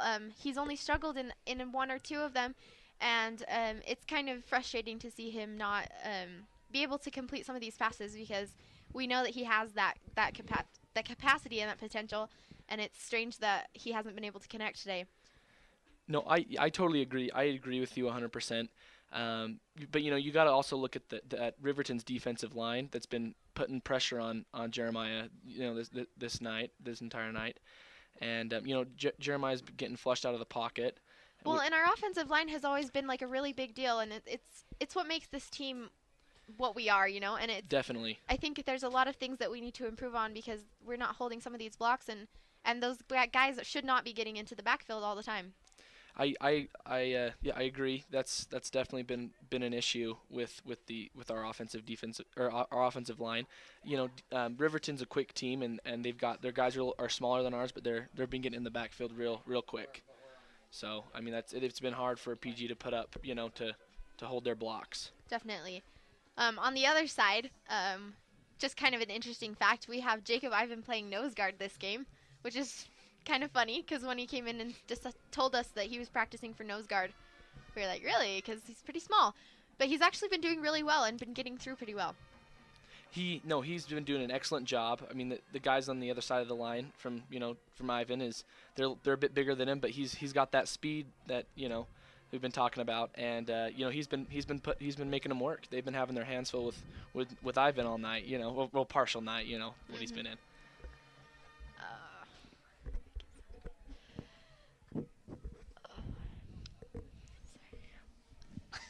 So the score's 10-7. We're down just a little bit, and we've seen Riverton drive the ball. PG's put together, at the very beginning of the game, they put together a drive, but other than that, we haven't seen much offense out of PG since the first quarter. Which is strange because I think a lot of the time our offense is pretty. What's the word? I can't even think of it. Anyway, they're offensive. They're pretty offensive. They attack. They are pretty offensive. Yes. But I think we've seen a lot from our offense, and usually the fact that we've been on defense a lot is because we've been scoring, and it's strange to see us on defense because we were giving up the ball. I just think these turnovers need to stop. Definitely. And Doman had a good catch there, but he's got to hold on to that. He made a like a 40 or 50 yard connection with Jeremiah or about that, and then he coughed up the ball, which definitely which hurt us a lot because that would have put us almost into the red zone, and we just gotta hold on to the ball. And with as far as also they did an onside kick, Riverton did an onside kick, and we didn't come up with the ball on that onside kick, which was another big turnover. Crucial. Yes, crucial, definitely. And it's just been it's surprised me that we haven't seen as much from even Spencer and Doman as well. Doman just coming back from a broken wrist, I believe. He had been playing with it, but you'd think he'd be seeing a little bit more with the cast off and with him feeling better. But we haven't been seeing a ton from him this game, which is interesting. Yeah, he's definitely a game. He's a playmaker. He really is. And who I've seen do really well, TJ Wynn's always been running hard, and tonight he's been running hard for Pleasant Grove. Definitely, he pushes through those defenders like they're nothing, and it's amazing to see him just truck through. He won't give up, and it's amazing. Yeah, it's impressive. He's been trucking some guys, making some spin moves, making some moves. It's been fun to watch TJ play. He's been doing really good on the night, and with last game. I know, talking about Lehigh here, he was all over doing the same thing, and I think in TJ Wynn, if we need to get a drive together, and TJ Wynn can help the Viking O do that. Definitely. I'm also surprised we haven't seen a ton from Josh Marsh this game on defense. Most of the time he's tearing it up out there, and I haven't seen a whole lot from him. Well, and you haven't, but on the side field, like Riverton runs that wing T, and so Josh Marsh is going to have a different assignment than maybe Dallin Peely, because Dallin Peely, you've been hearing his name a lot tonight. Definitely. Number 34, and he's been on the belly is what they call it, the belly or the dive. on Riverton, and Josh Marsh has kind of been on the keeper for the quarterback, and so that's why the quarterback hasn't kept it very much. That's why we haven't seen Marsh on a lot of tackles, but he's been doing his assignment. The defense they've been playing being really patient with this wing tee, which Riverton gets them with, is the ball's going 3 different places. What it looks like, it gives you a headache if you look in the backfield, at least to me. And I keep following the wrong person every time. yeah, every time. So. But they've been playing assignment football, which is great, and I think they've been doing a great job with that. Definitely. Hey, can I give Caden a shot to talk, or should I take it off? Should I talk it off? It doesn't matter to me. You can go. Here we go. Okay, we're gonna turn it over to Caden Collins for a minute to do the rest of this halftime show. So. Caden's a returning alumni as well. This is, Okay, well, here we go. Thanks, Brandon. And so, Caden, what do you feel like has been the biggest key? What's going to be the biggest key with Pleasant Grove coming out in the second half? Well, they just need to make the adjustments. I'm sure the coaches are telling them right now. The defense, every man has an assignment, like you said, and if they all do their assignment, they'll stop this defense easily. But I agree. It's been a low-scoring game. What do you think expect to see out of the offense this second half? they're going to pick up the intensity. They're going to run the ball, and maybe Coach Hamilton's specialty screens. You can expect to see a few more of those tonight. Yeah, we haven't seen too many screens. I remember seeing I saw 2 screens.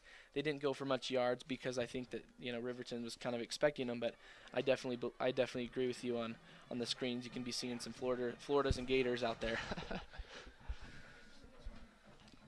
So, with defensively, what do you expect? Do you expect some blitzes coming out there, Caden, or what do you expect? Same assignment? Yeah, they got burned on a couple passes because they started stopping the wing tee, the belly, the pitch, and so and that trap, that deadly trap. So they just have to keep doing their assignments, like I said earlier. Yeah, and Riverton, you got to tip your hats off to Riverton. Riverton's an excellent ball team. Last week, I believe they beat Lone Peak, and so they're coming off a big win. And they were definitely prepared for Pleasant Grove for sure. Mm-hmm. And it's been a good game. Defensively, offensively, Riverton and Pleasant Grove has battled this entire game. Yeah, you can expect this to be a close game all the way through till the very end. I agree with you, Caden. I agree. Seems like just yesterday that was us down there. What do you think about? Yeah, I agree. What do you think about Jeremiah? He's been a stud. He's been playing hard.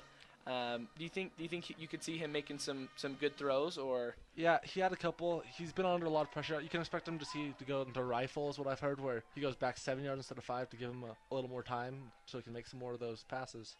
Yeah, because our offense has been usually blowing the pants off the defensive line, but this game they've kind of ran into a little bit of trouble. And they haven't been giving him as much time that he needs to set up to throw. They haven't played a team like this all year long. This is a really good Riverton team that they're playing up. They're playing here, and it's been close. It's been close. So, Caden, what do you expect? Who's gonna come for Pleasant Grove that's gonna make a game changer right here? What's your prediction? Josh Marsh. He's an outstanding player. He gets pumped up. I've been down there on the sideline. He gets fired up, and I can expect him to come out and make some big plays. Yeah, Josh Marsh he's kind of been a little bit silent during this game. I haven't heard him as much, mainly because of his assignment this time. But I agree with you. He's gonna be pumped up for sure. And I hope Pleasant Grove get some good coaching, get some good adjustments made for the second half. And they've been playing strong. Their offense needs to get going. Their defense is playing great. 10 points against this Riverton offense. Our D's been doing a pretty good job. Yeah, everyone can make improvements, but we just need to keep playing our game. And we need to pick up the intensity because usually Pleasant Grove out hustles teams, but it seems like they're getting out hustled a little bit tonight. Yes. Yep.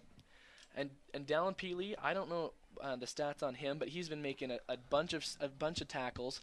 He's been doing well on the trap and the dive, and I'm tipping my hat off to Dallin for playing that assignment because it's tough. It's when the ball's going 3 different directions, it's hard to stick on your assignment, even if that person doesn't have the ball. And I didn't know if he was gonna show up today, which he did. He's He's definitely been a key for Pleasant Grove on making some good stops. So we got about 3 minutes left in the half in this halftime show, or less. We've been talking about offense and defense, and what about special teams? I mean, because with that big turnover, the onside kick by Riverton, what do you think Pleasant Grove's going to prepare for in this second half Spencer game? Romney has always come up with some clutch returns, gotten some major yardage. Hopefully we can see some of that tonight. He has, and has he? I don't know if they've kicked it to him this half. I mean, he's definitely deadly in that, returning for Pleasant Grove. Yeah, I saw the last one. Coleman Edwards came up with it. They kicked it to Coleman, and Coleman's great. I think he's a sophomore, and he's going to be a key for the future Pleasant Grove as well. But Spencer, I mean, I think they've been kicking away from Spencer because he's definitely a game changer. Yep, they see the film, and he's a game changer for sure. And that's good. That's good coaching by Riverton. Maybe we'll see some Jake Doman too. Some Jacob Doman for sure. He's an excellent player. He needs to hold on that ball. We had that fumble. That was a big fumble. It would have been like a 40-50 yard reception. Instead, it ended up going for Riverton. So hold on to that ball, Jake. He's a young player, but he's fantastic guy. He'll learn in his time. So yeah, it's the Vikes are coming back on, doing some stretching, and getting ready for the second half. I think we can expect to see Zach Dawg coming out in some big blocks and plays.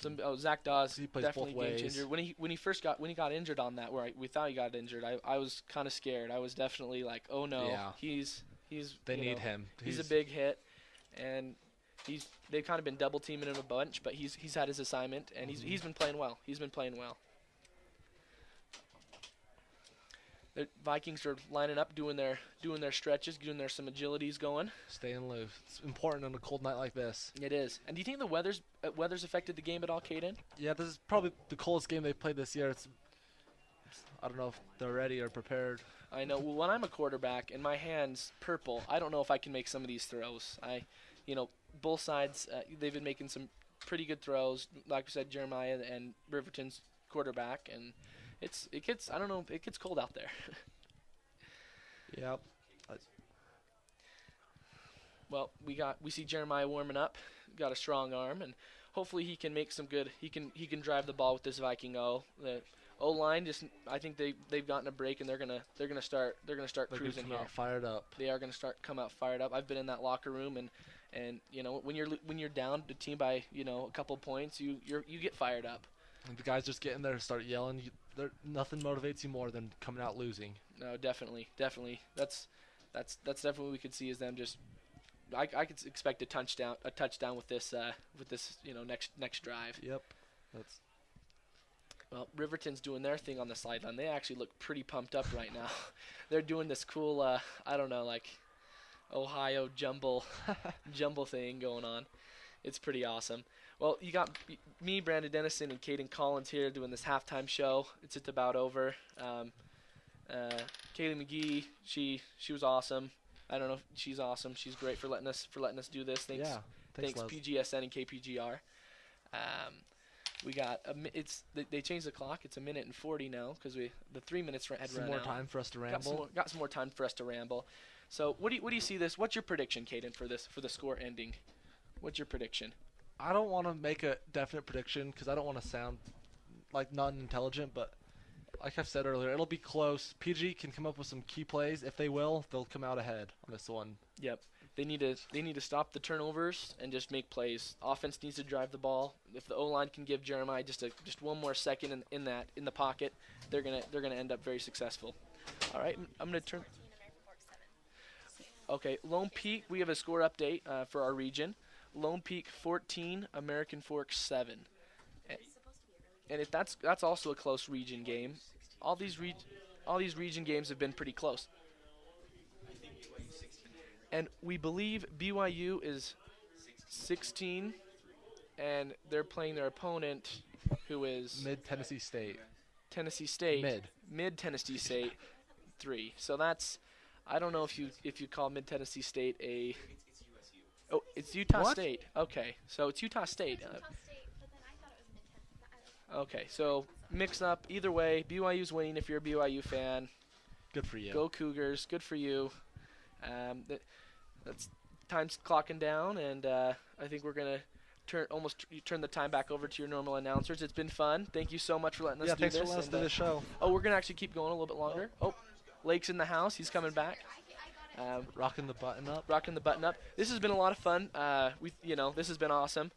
And if you like us, like the game, come tune in. 88.1 KPGR. They're the best. We're the best. Number one in your presets, number one in your heart. Exactly, Caden. Exactly. Come like us on Twitter if you want some score updates. PGSN on Twitter. _PGSN with the @ sign, of course. Get some score updates. Tune in to us. There's still some room here, and on the Pleasant Grove side, a little bit of room. It's pretty packed. Riverton side, you can go sit over there, make some booze, I guess. Lehigh is 24, Spanish Fork 7. So Lehigh's beating up on old Spanish Fork, the Dons. And look back to this game. They're about to line up for kickoff. Best of luck to the Vikings. Best of luck to the Vikings. Go Vikings. Turn the time over back to our normal broadcasters here. Ladies and gentlemen, me and Lake are now back up on the mic, and this booth stinks like sweaty men. Thank you for listening in to PGSN. That was our halftime show. Done by complete graduated seniors who played on the team last year, Brandon Dennison and Caden Collins. And we will get them in here next week, too, if you listen in. That's our new thing, get alumni up in this booth. That's what we love to do. Yeah, we'll have to talk a little bit more, but we love it. PG is kicking off this to start this half. What do you expect to see this half? I just gonna see more of that triple option by Riverton. That's what we're looking at. We saw a very conservative offense by the Vikings. I'm looking to see that more. This kick is long. It's returned around the middle. Number 14, the same guy who had that fake punt return, took it 28 yards out around the 40. A halftime score. Lone Peak is up 14-7 over the American Fork Cavemen.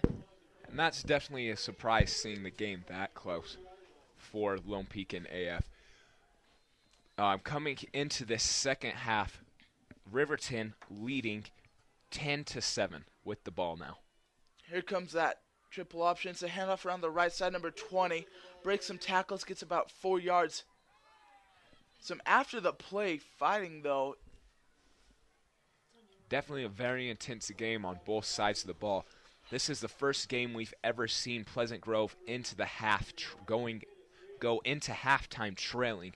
So this is definitely a new position for them, and we'll see how we react. Hopefully we have the defensive situation worked out. Hopefully that Coach Halbert got the defense figured out to stop this triple option. 2nd down and 6 for the Vikings. It's going to be a handoff up the middle. About 4 yards on the play.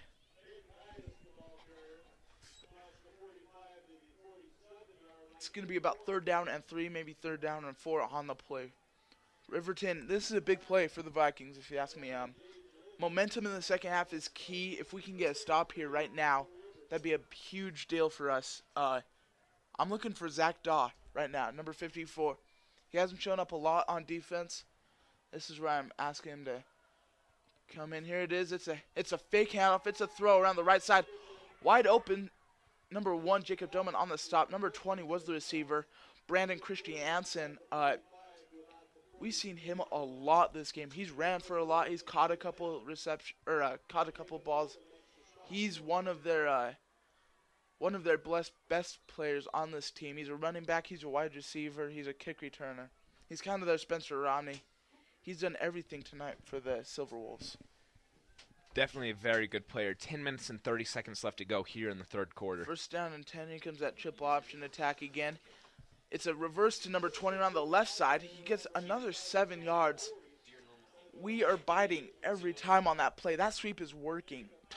I can't believe teams are running on the defense that we have, but it is working very well. We're failing in terms of getting the ball.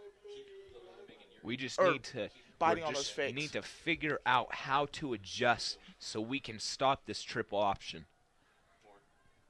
Here we go, though. It's going to be a triple option. This time, it's another reverse to that left side. And he breaks it up the middle for more yards, about 6 yards again. Here's what I'm seeing.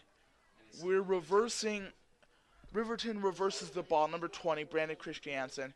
He runs around the left side super fast, and then seconds later, or before he's around the sideline, he cuts it up like he's going straight down the middle.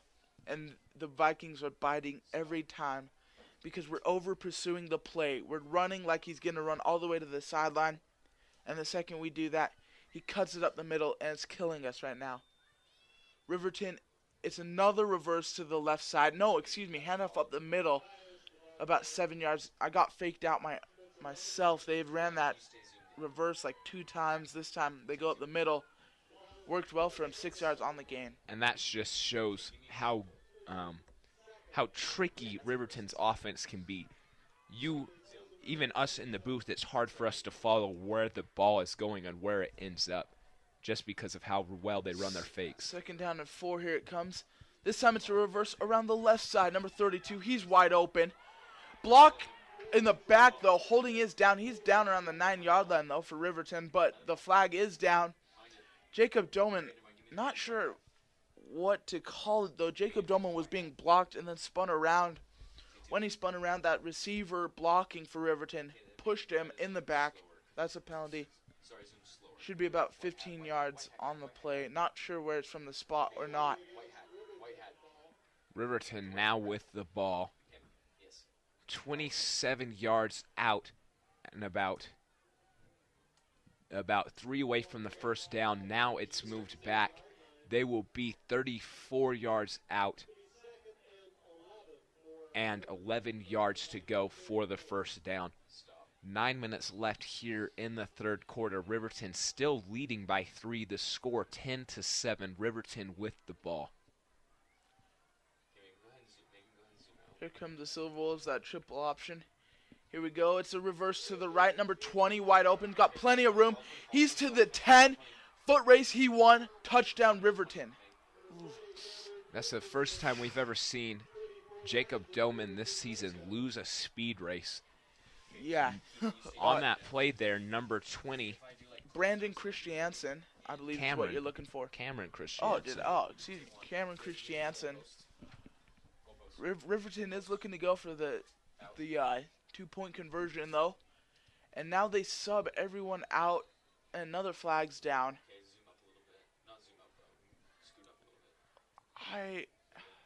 This is the weirdest call. We are just so confused so up here at what Riverton's running.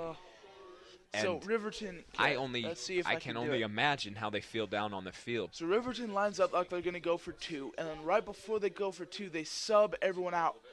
But what PG does is they jump off sides when that happens, is what I understand. It's happened twice now. The kick's up and good, the extra point, but Pleasant Grove jumps off sides because they feel like they're subbing out, so it's fine. But the ball is down, I believe, is what happens. So the flag comes, and it's on PG when that happens because something. I don't exactly know.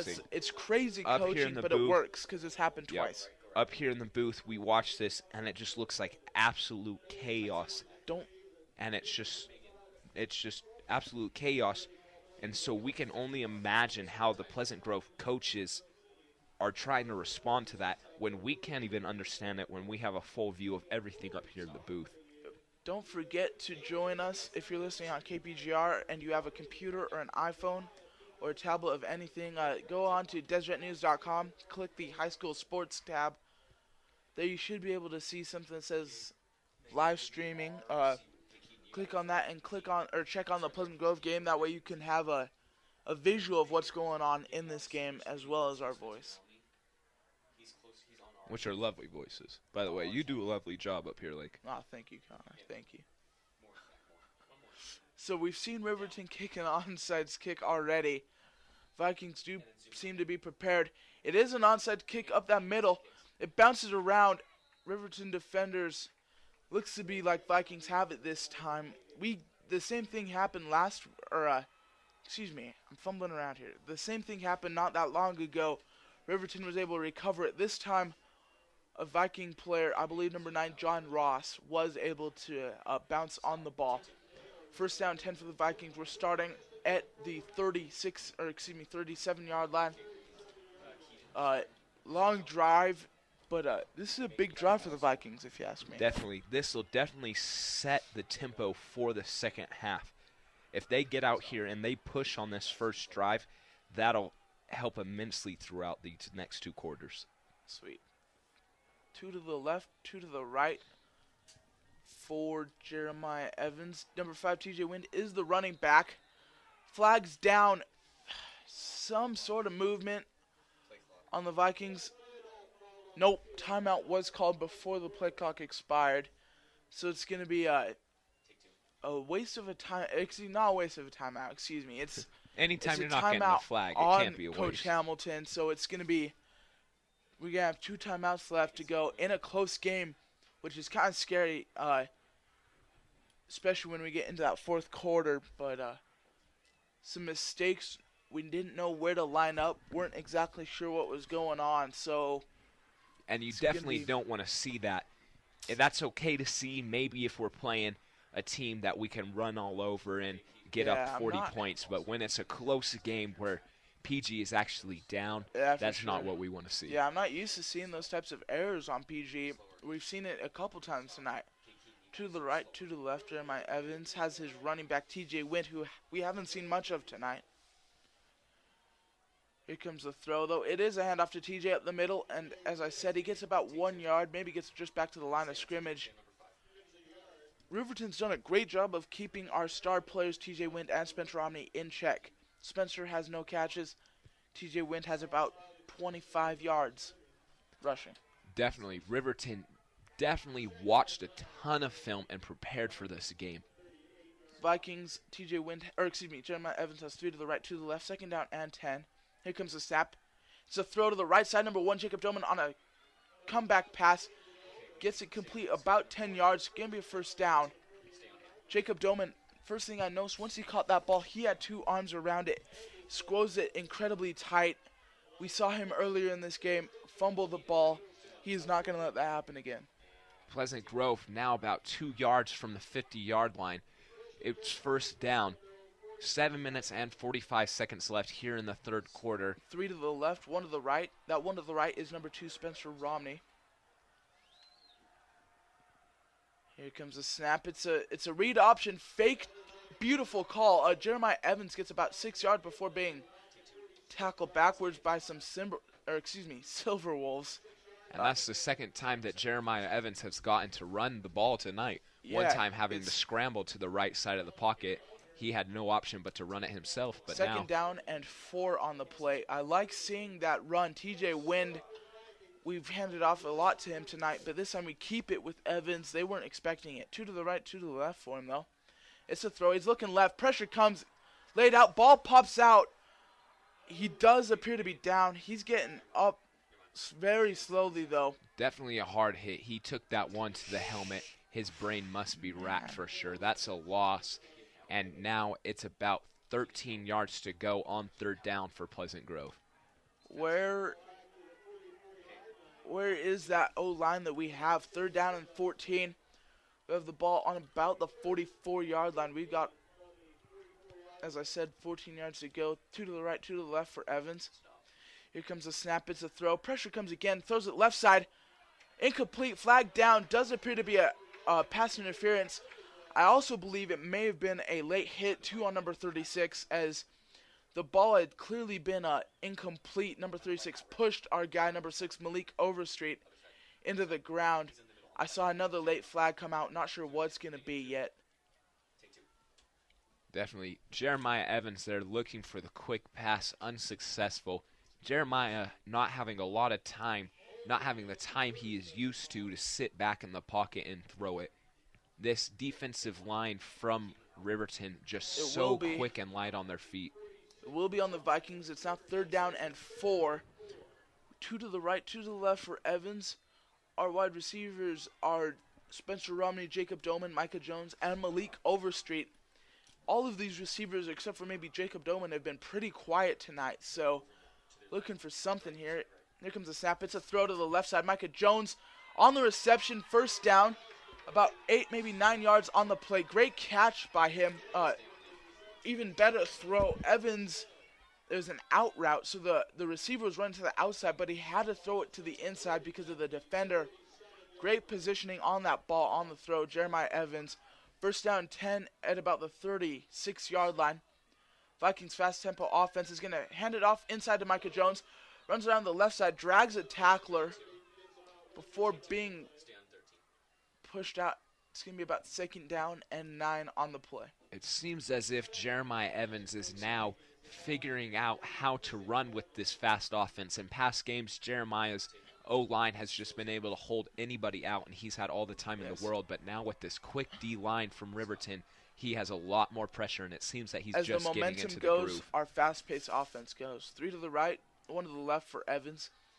Flag down. I believe it's a false start. It seemed as though the snap was late, because it seemed like everyone was waiting for the ball to move, and so they kind of surged in. The ball never moved.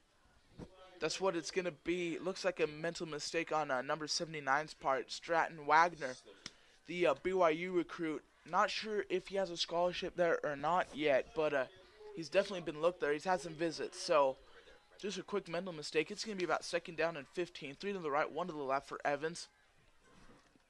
He's going to look to call an audible.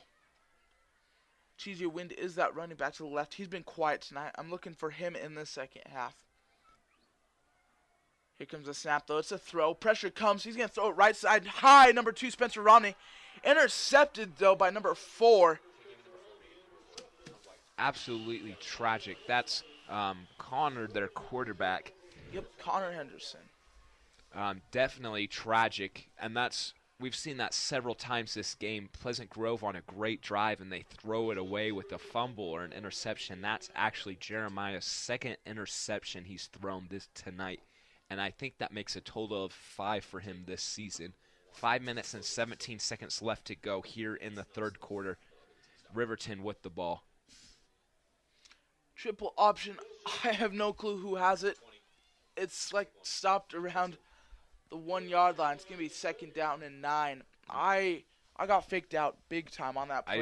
I don't see. Number 20 was on the carry. I forgot his name. Cameron Christiansen around the right side. I thought it was the fullback up the middle. They faked it to him. They went around the outside. I've done that a lot so far this night. It's definitely a hard game to keep up with. Riverton leading 17-7 now with the ball. Triple option. This time it is to the right side. Not sure who it is. He's got plenty of room. He's to the 40, the 50. Foot race with Spencer Romney, who wins it the 40-yard line. Number 33 on the play. A great angle there by Spencer Romney, able to cut him off before the end zone, but still a gain of about 40 yards for number 33. Who is that, Lake? Number 33 is Caden Jones, 5'9", 160-pound senior. Run is around the right side, I think. Yeah, it is. Okay, sorry. It was up the middle. It got bounced out to the right side. A gang of Vikings were there, though. It's going to be 2nd down and 13 now. I got faked out again. It's hard doing play-by-play. Can't be playing. This triple option is just so hard to keep up with. This Riverton team can run almost anything from this triple option, and you never know where they are going to go. They are up 17-7, 3 minutes and 50 seconds left to go. It's 2nd down, 13. Here comes the snap. It's a handoff around the right side. Number 20 gets back to where the original yard marker was, so it's going to be about 3rd down and 10. This is where the Vikings want them, because this is basically going to say, Riverton, you have to throw the ball or do some sort of weird reverse. Riverton can't throw the ball very well. But they reverse like champions. Yes, they are the reverse team, so I'm thinking... Thinking reverse? I'm thinking reverse. I'll put my money down for reverse. Number 20 is the guy who will carry it, and is my guess. Not sure. Or number 33, Caden Jones. Here we go. On the play. It's going to be a handoff. It is a pass to the left side. Pressure comes, though. He's going to roll out, throws it. He's got a man wide open. It was number 20 on the catch. Hey, you were wrong when you said reverse. It was a pass, just to let you know. Ladies and gentlemen, Lake made a mistake. He screwed up.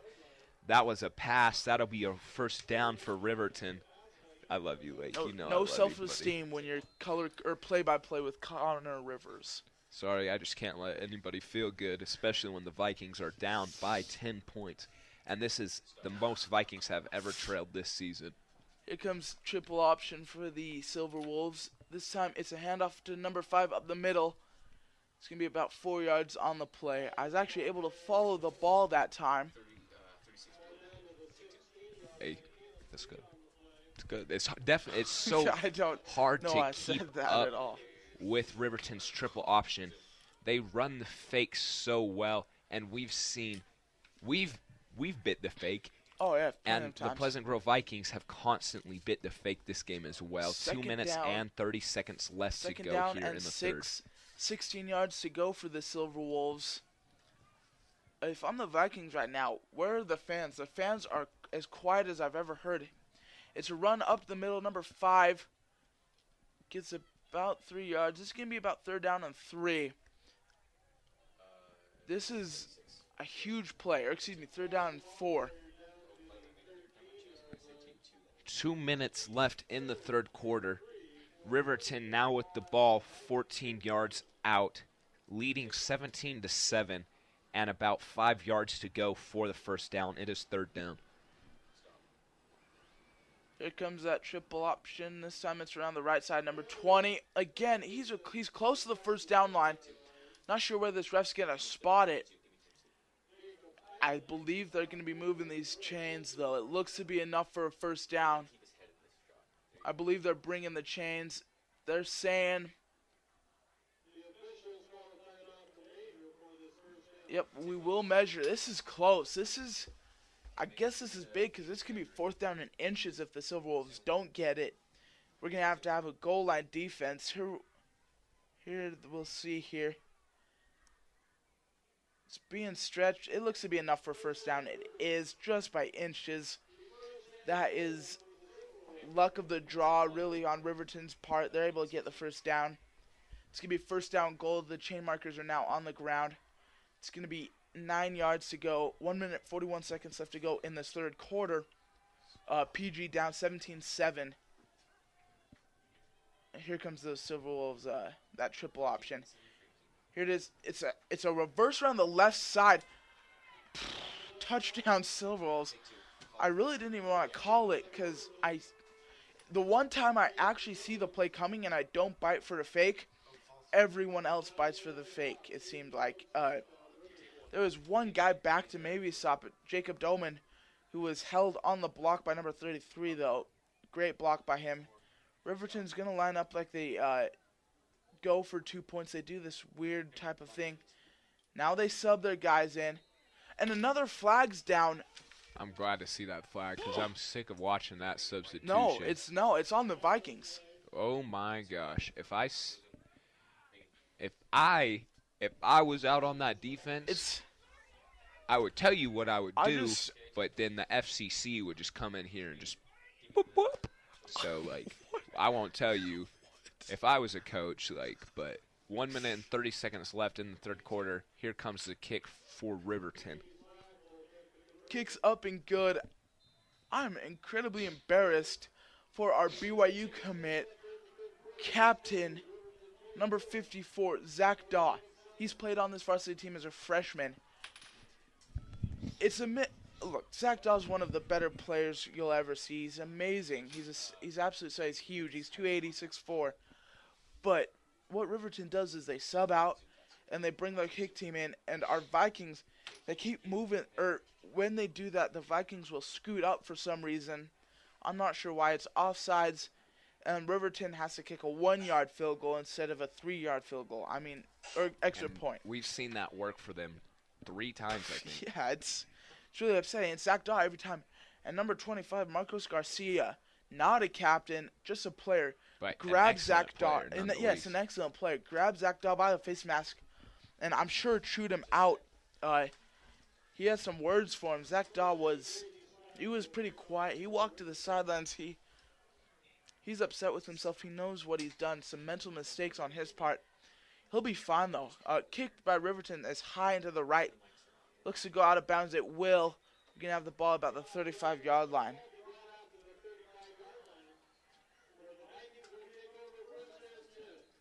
One minute and 30 seconds left here to go in the third quarter. Pleasant Grove will have the ball, trailing by more than they've ever trailed. Trailing by, what's that math? Will somebody please get me a calculator up here in the booth? You're so bad at math. I am. I can't even read, bro. It's 17 points they're being trailed by, which we've never seen them in that position. So, Pleasant Grove declined the penalty, so Riverton will have to re-kick. We're just curious to see what the offense can bring to get some more points on the board. The people in the radio room, be quiet and turn off those mics. We're broadcasting a game up in here. Here comes the kick return for the Vikings. It's Coleman Edwards up the middle. He runs around the left side, breaks a tackle. He's to the 40 before being dragged out at 45, just a sophomore. He runs hard. He's small. He's like 5'6". He probably weighs like a fourth of what I weigh. I'll tell you something about Coleman Edwards. He is a funny kid. I went to lunch with him earlier this week. He pulls up driving a green moped with a girl on the back wearing his football helmet because safety comes first. And then at lunch, he does the funniest things I've ever seen in my life. I think I saw him put half a piece of cheese toast in his mouth at one time. If you are in the radio room, I believe it's Jake Welch and Brendan Lovell. We need you guys to turn the mics off right now because we can hear you guys. Well, I can't, but like. Yeah, I mean, I can't either, but I guess from what I'm understanding. So, like, whatever you're So, talking quick screen, about. TJ Wind around the right side. Breaks a couple tackles, drags some guys. 8 yards on the play. It's going to be 2nd down and 2.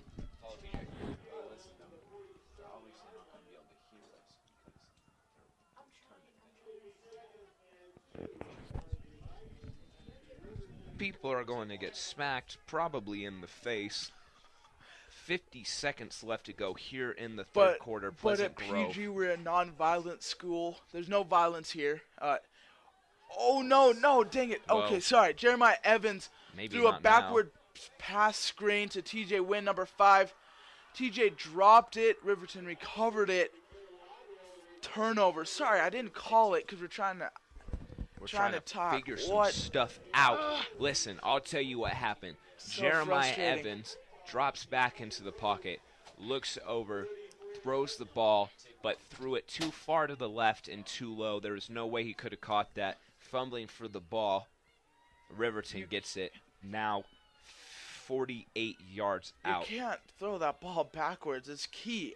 PG's down a lot, and turnovers is the last thing we need. Riverton is going to hand the ball off up the middle. Number 5 gets about 4 yards. The middle's not working, but in a way the middle is working when they run up the middle, because every time they run it up the middle, the Vikings have to stay honest, because the second we defend all the outside runs, they'll run it up the middle for a 12-yard gain. So it may not seem like a lot every time they're running it with this fullback for 2 yards, but that's what the triple option does.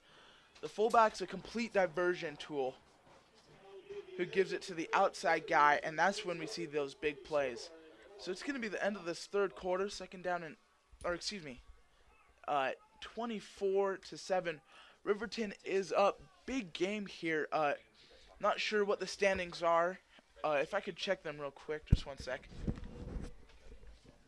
Riverton now leading to go into the fourth quarter. Thank you, Lake. To go into the fourth quarter, Riverton leads 24-7 and has the ball about 40 yards out from the end zone. We have never seen Pleasant Grove in such a hard position. Coach Hamilton trying to get the offensive line pumped up, because really we have to get some points on the board and get them on quick to get our tempo going so that we can make up a ton of lost ground here in the fourth quarter.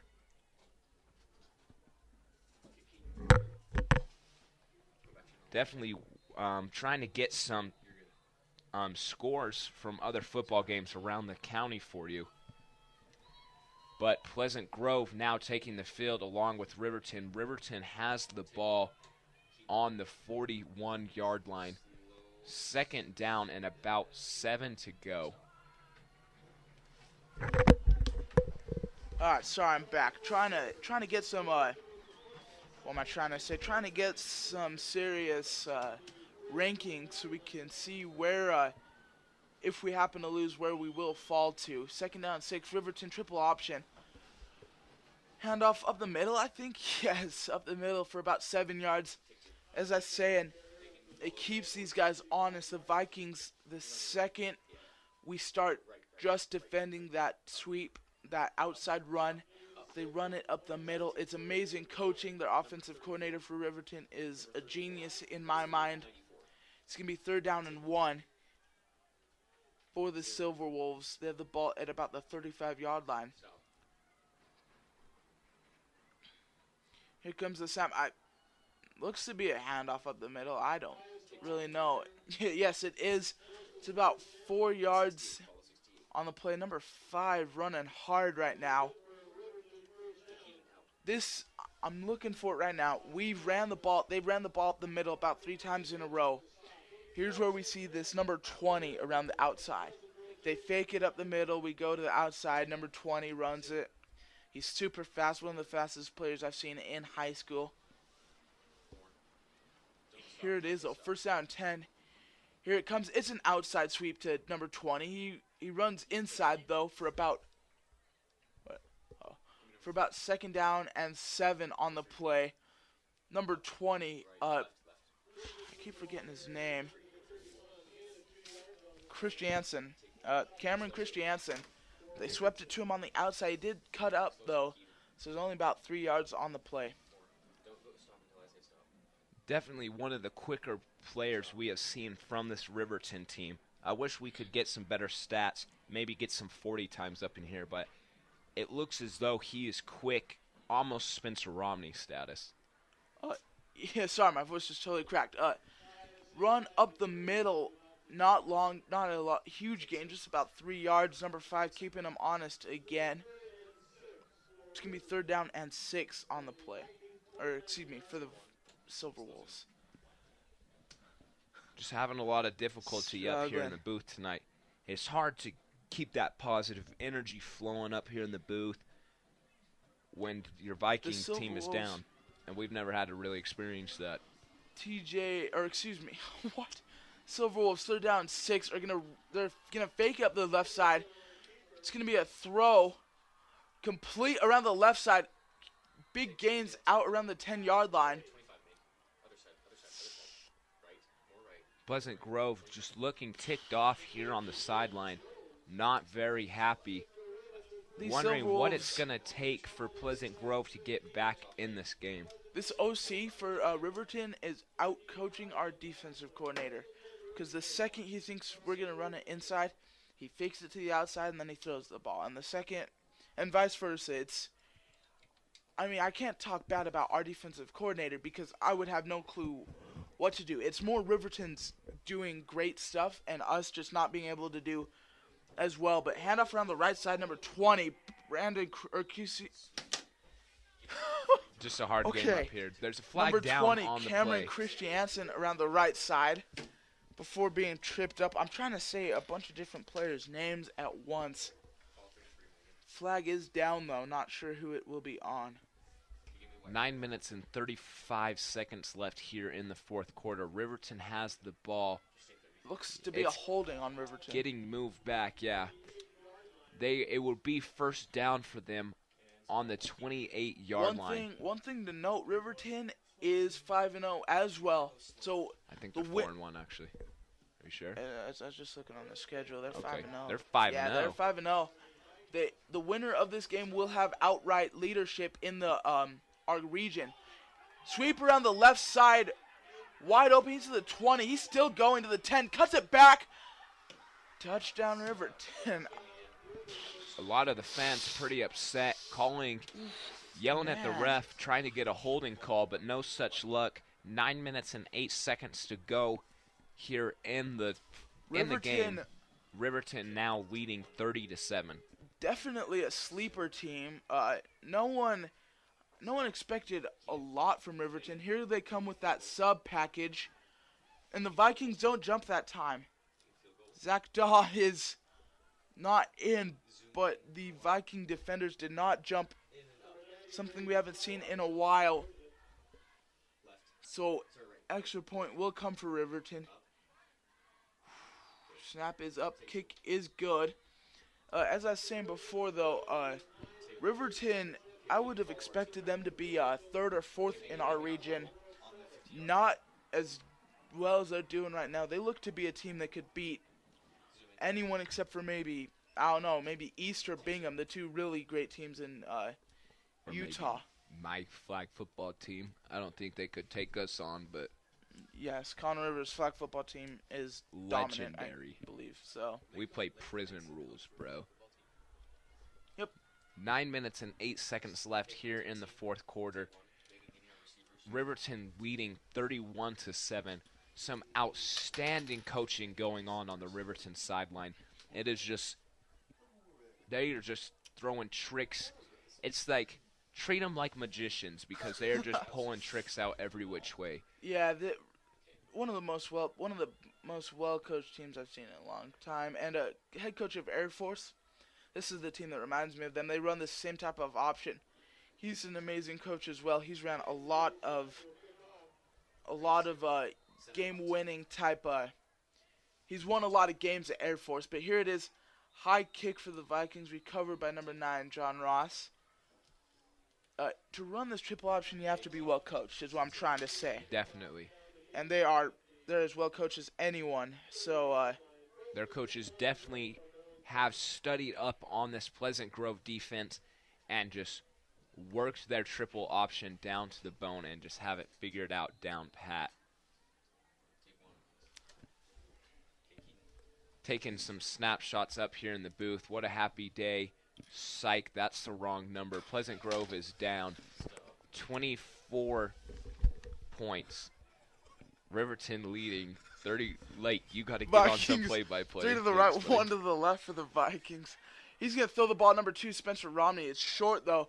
Jeremiah Evans was pressured by about 3 Riverton defenders.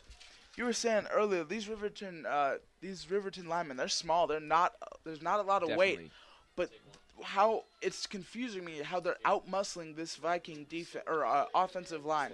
Riverton just being so aggressive and quick, it's so very hard to stop them. 1 to the left, 2 to the right for the Vikings. Interesting note, I have not seen number 54, Zach Daw, on our O-line. I'm not sure. I have a bad number. I don't see him in. Hot pass is intercepted by number 33. Down around the 50.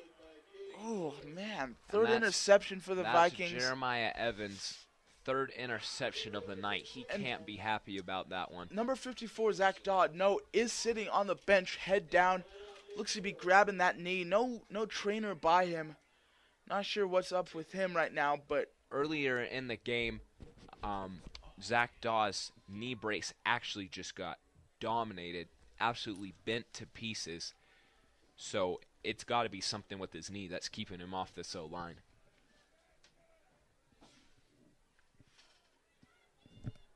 Number 79, Stratton Wagner, yelling at his O-line to do what they need to be doing right now.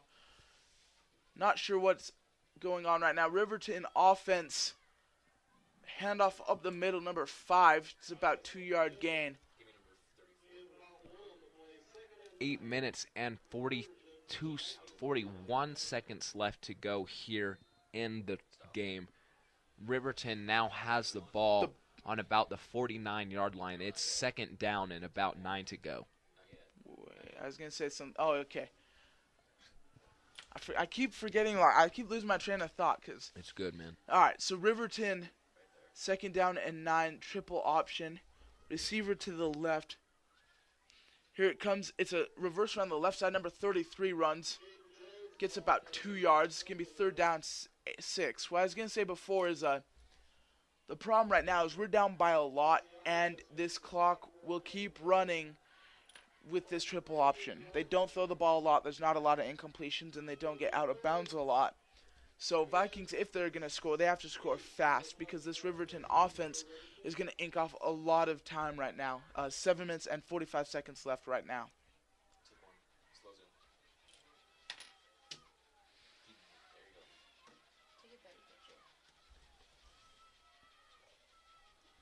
Riverton up the middle, number 5, I believe, or excuse me, number 20 on the carry. He's around the first down. It's going to be about 4th down and 2. Casey Hamilton, professional photographer up here in the booth. Thank you for joining us, Casey. 7 minutes and 10 seconds left to go here in the game. The clock's still running down. 31 to 7. Riverton with the ball on the 42-yard line. Riverton 4th down 3. Big stop here for the Vikings. We need it big time. Riverton acts like they're subbing a player out. That player doesn't go out. Timeout by Riverton, though. Looks like they're trying to do a little bit of trickery. They ran it like a receiver was going to go to sub out, like they had too many people on the field. The receiver was just on the sideline. Vikings knew what was going on. They watched a lot of tape. They've seen that play before. They were able to snuff it out, and that's why Riverton called the timeout. Yay for sure. Lake snapping. Lake, fun fact for y'all, Lake actually played a pretty big part in that movie Mean Girls with Lindsay Lohan. Look, bro, I'm in a bad mood, so, like, I might as well make jokes. Why am I in a bad mood? Oh, we're just down by 24 points. Thanks, though. 4th down and 2 or 3 for the Silver Wolves. Viking defense on our D-line right now is number 56, Austin Taylor, number 36, Jaden Lynn, and 94, Jesse Arias. Silver Wolves come up with that fast triple option. There they go, quarterback sneak. Looks to have enough for a first down.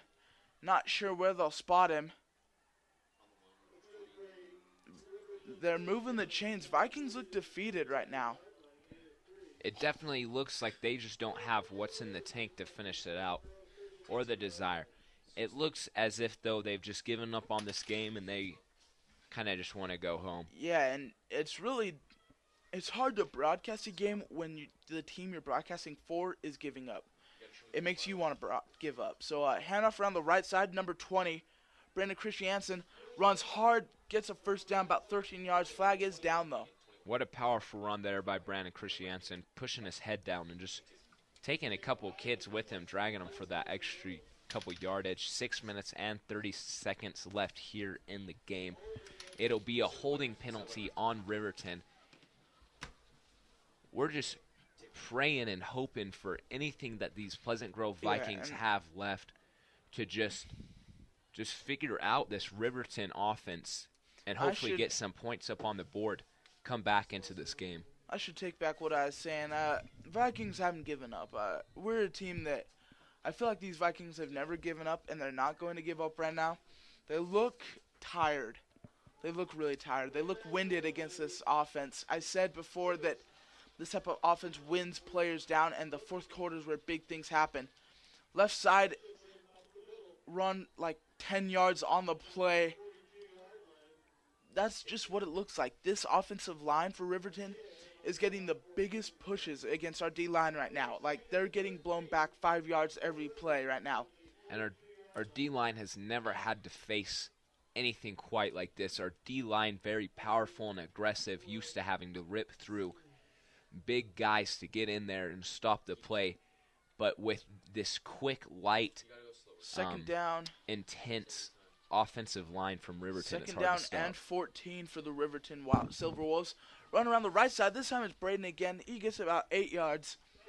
As I was saying before, the fourth quarter, triple options wears teams out because there's so many fakes and there's just so much so much type of stuff that you have to do. Defenses just can't.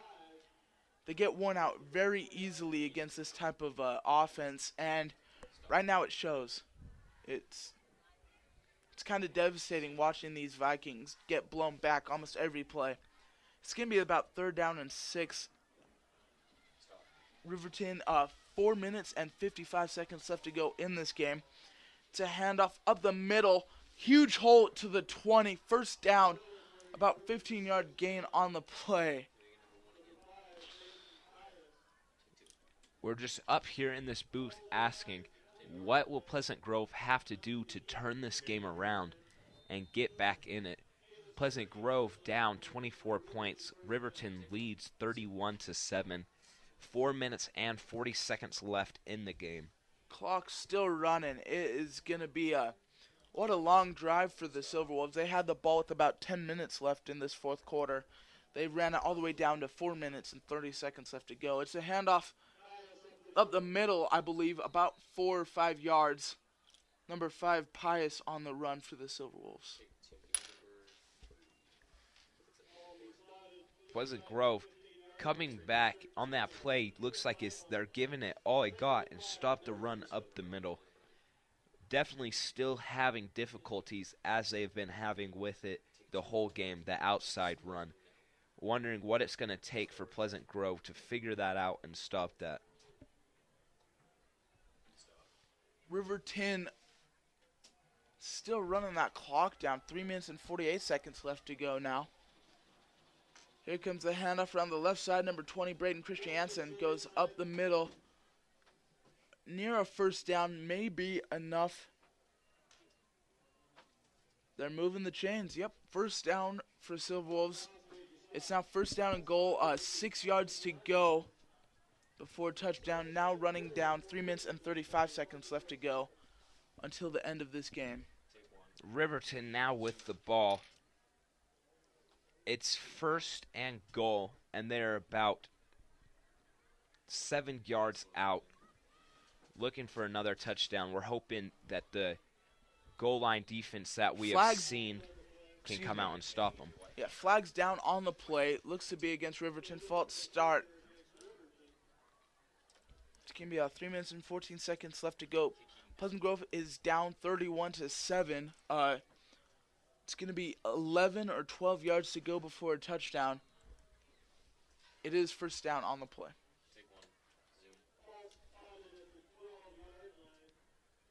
It's now 3 minutes left here in the game. Riverton 1st down and goal about, it's hard to see from here, about 12 yards out. Riverton sweep around the left side. Braden Christiansen runs hard, gets about 6 yards down around the 4 or 3 yard line. I'm pretty sure every run except for one, like the last 7 runs for Riverton, has been for like 8 or 9 yards. They definitely, you know that they did their research. They watched the film. They asked questions and they got answers and figured out this Pleasant Grove defense. 2 minutes and 20 seconds left here in the game. Riverton is going to run around the right side. Number 4 is going to try and get the touchdown. Doesn't get it. Number 36, I believe, on the play. Sorry, I had a bad angle here. Number 4, their quarterback swept it around the right side on a bootleg. Good defense, I guess. 36, Jaden Lynn ran pretty hard for a defensive end. Jaden Lynn, a quicker guy, used to be a lot bigger, about 250 pounds. Lost a ton of weight. I think he's 200 Third now. down and about 3. Riverton now comes in. It's a handoff up the middle. Number 5. Number 9, though, John Ross on the play. Stopped. Time stopped now. 1 minute and 30 seconds left to go in this game. PG will lose their first game of the year. We will go down to 5-1. Score is 31-7. It's going to be 4th down and about 4. I can't imagine that Riverton would go for it at a spot like this. I mean, I don't know a lot about sportsmanship, but if they're going to go for a touchdown, it seems a little bit Hey, little what bit I'm saying cruel in my is you're part. fourth and you're 3 yards away, go for it. That's what I'd do. 4th down and 4. They're up by 24, but they still go for it. They scored a touchdown. Pleasant Grove is now down. It's going to be 37-7. Extra point pending. Oh, man. Let's see if they run this again where they're just Yeah, going to they're sub. going to act like they're going to go in for the And there it is. 2-point conversion. Our guys were able to not jump. Oh my god.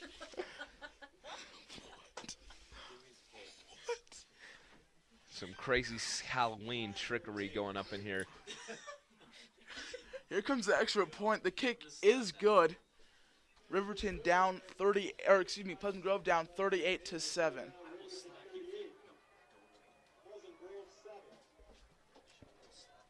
When he pops up. 54 seconds left here to go in the game.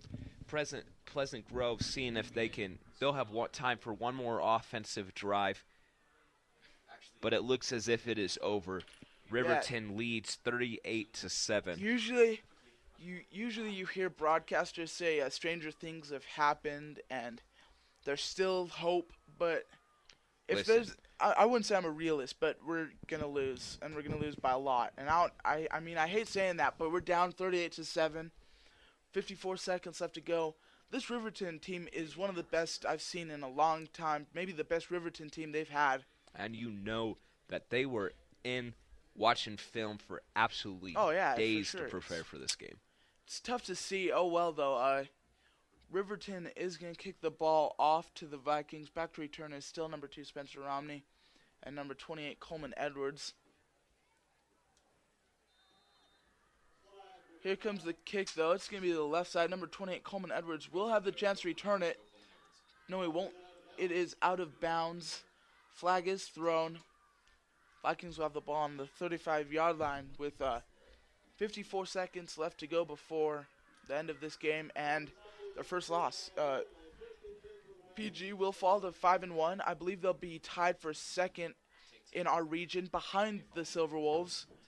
I believe it's a 3-way tie between AF, Lone Peak, and Pleasant Grove at second after this. Only the top 3 teams, I believe, do get into the region, so we'll have to see what happens there. TJ Wind around the left side gets a carry. Runs hard, gets around a gets around a first down.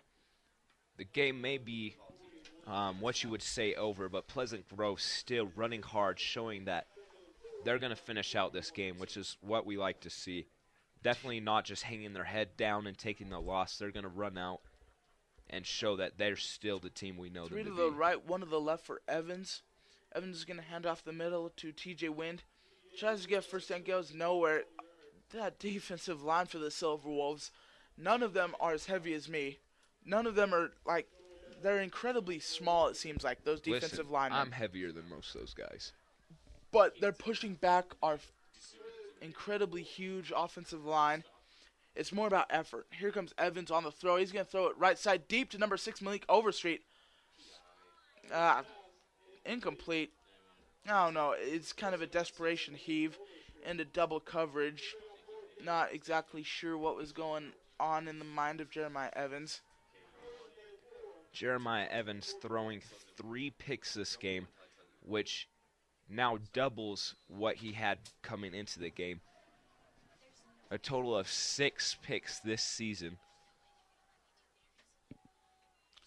Jeremiah Evans is going to hand off to the right side of number 5, TJ Wind. Goes nowhere. That's a turnover on downs, and it does stop the clock. Vikings, it's going to be 38-7 will be the loss. Riverton is going to come up with just a little bit of time left. 16 seconds. I expect just a knee. Nothing less. I don't know really what to say. It's a tough loss. Next week, join us as we take on the Lone Peak Knights at Lone Peak. Last year, we saw an amazing game. Game-winning field goal in the last seconds by number 3, Trevor Ward, last year. We also saw an amazing catch by Skylar Munson. So it looks like an evenly matched game. So Definitely especially come a out game next you'd week. like to join us for. But definitely a lot of heartbreak here tonight at Pleasant Grove Stadium as the Vikings will finish out this game going 5-1. 16 seconds left here in the game. Timeout Riverton. They couldn't get a knee down. I'm pretty sure is what it was.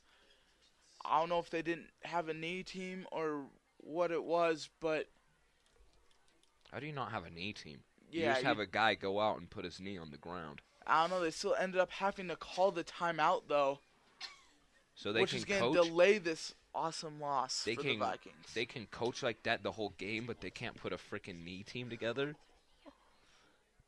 That's ridiculous. So here it comes though. They will put in their backup quarterback to take a knee. 16 seconds left to go. Gonna take the knee. That is it. Vikings lose 38-7. Ugly game for the Vikings. Pleasant Grove's fairy tale will end here as the clock runs out tonight here at Pleasant Grove Stadiums. The score, 38 for Riverton, 7 for the Pleasant Grove Vikings. That'll kill their Wow. dream of a perfect season. Riverton is really good. That's all I can say. Wow, that was very literate of you. Oh shit! Connor Rivers again on the antics. Riverton's the best I've ever seen them. That was a well-coached game and a tough loss for the Vikings.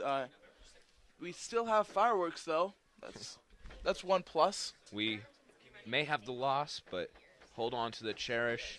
Hanging out with my great friends up in the booth, doing some plays with Lake up here, and watching some fireworks. A tragic loss here at Pleasant Grove Stadium tonight. Pleasant Grove Vikings now 5-1, Keep it on. Hey, just keep it on. but I'm done. I'm ticked off. I'm out of here. Connor Rivers and Lake Hale signing out. We're gonna have a short post game by whoever wants to give us a post game. I could care less. Leslie McGee and Take it. Bye. I'm mad. Lake Hale. I'm gonna go do what mad people do. I'm gonna go lift weights or something. I don't know. Time to hand it over. Listen, don't even say that to me. So, okay, so Leslie, you were on the sideline last week, on this game. What was the team's morale?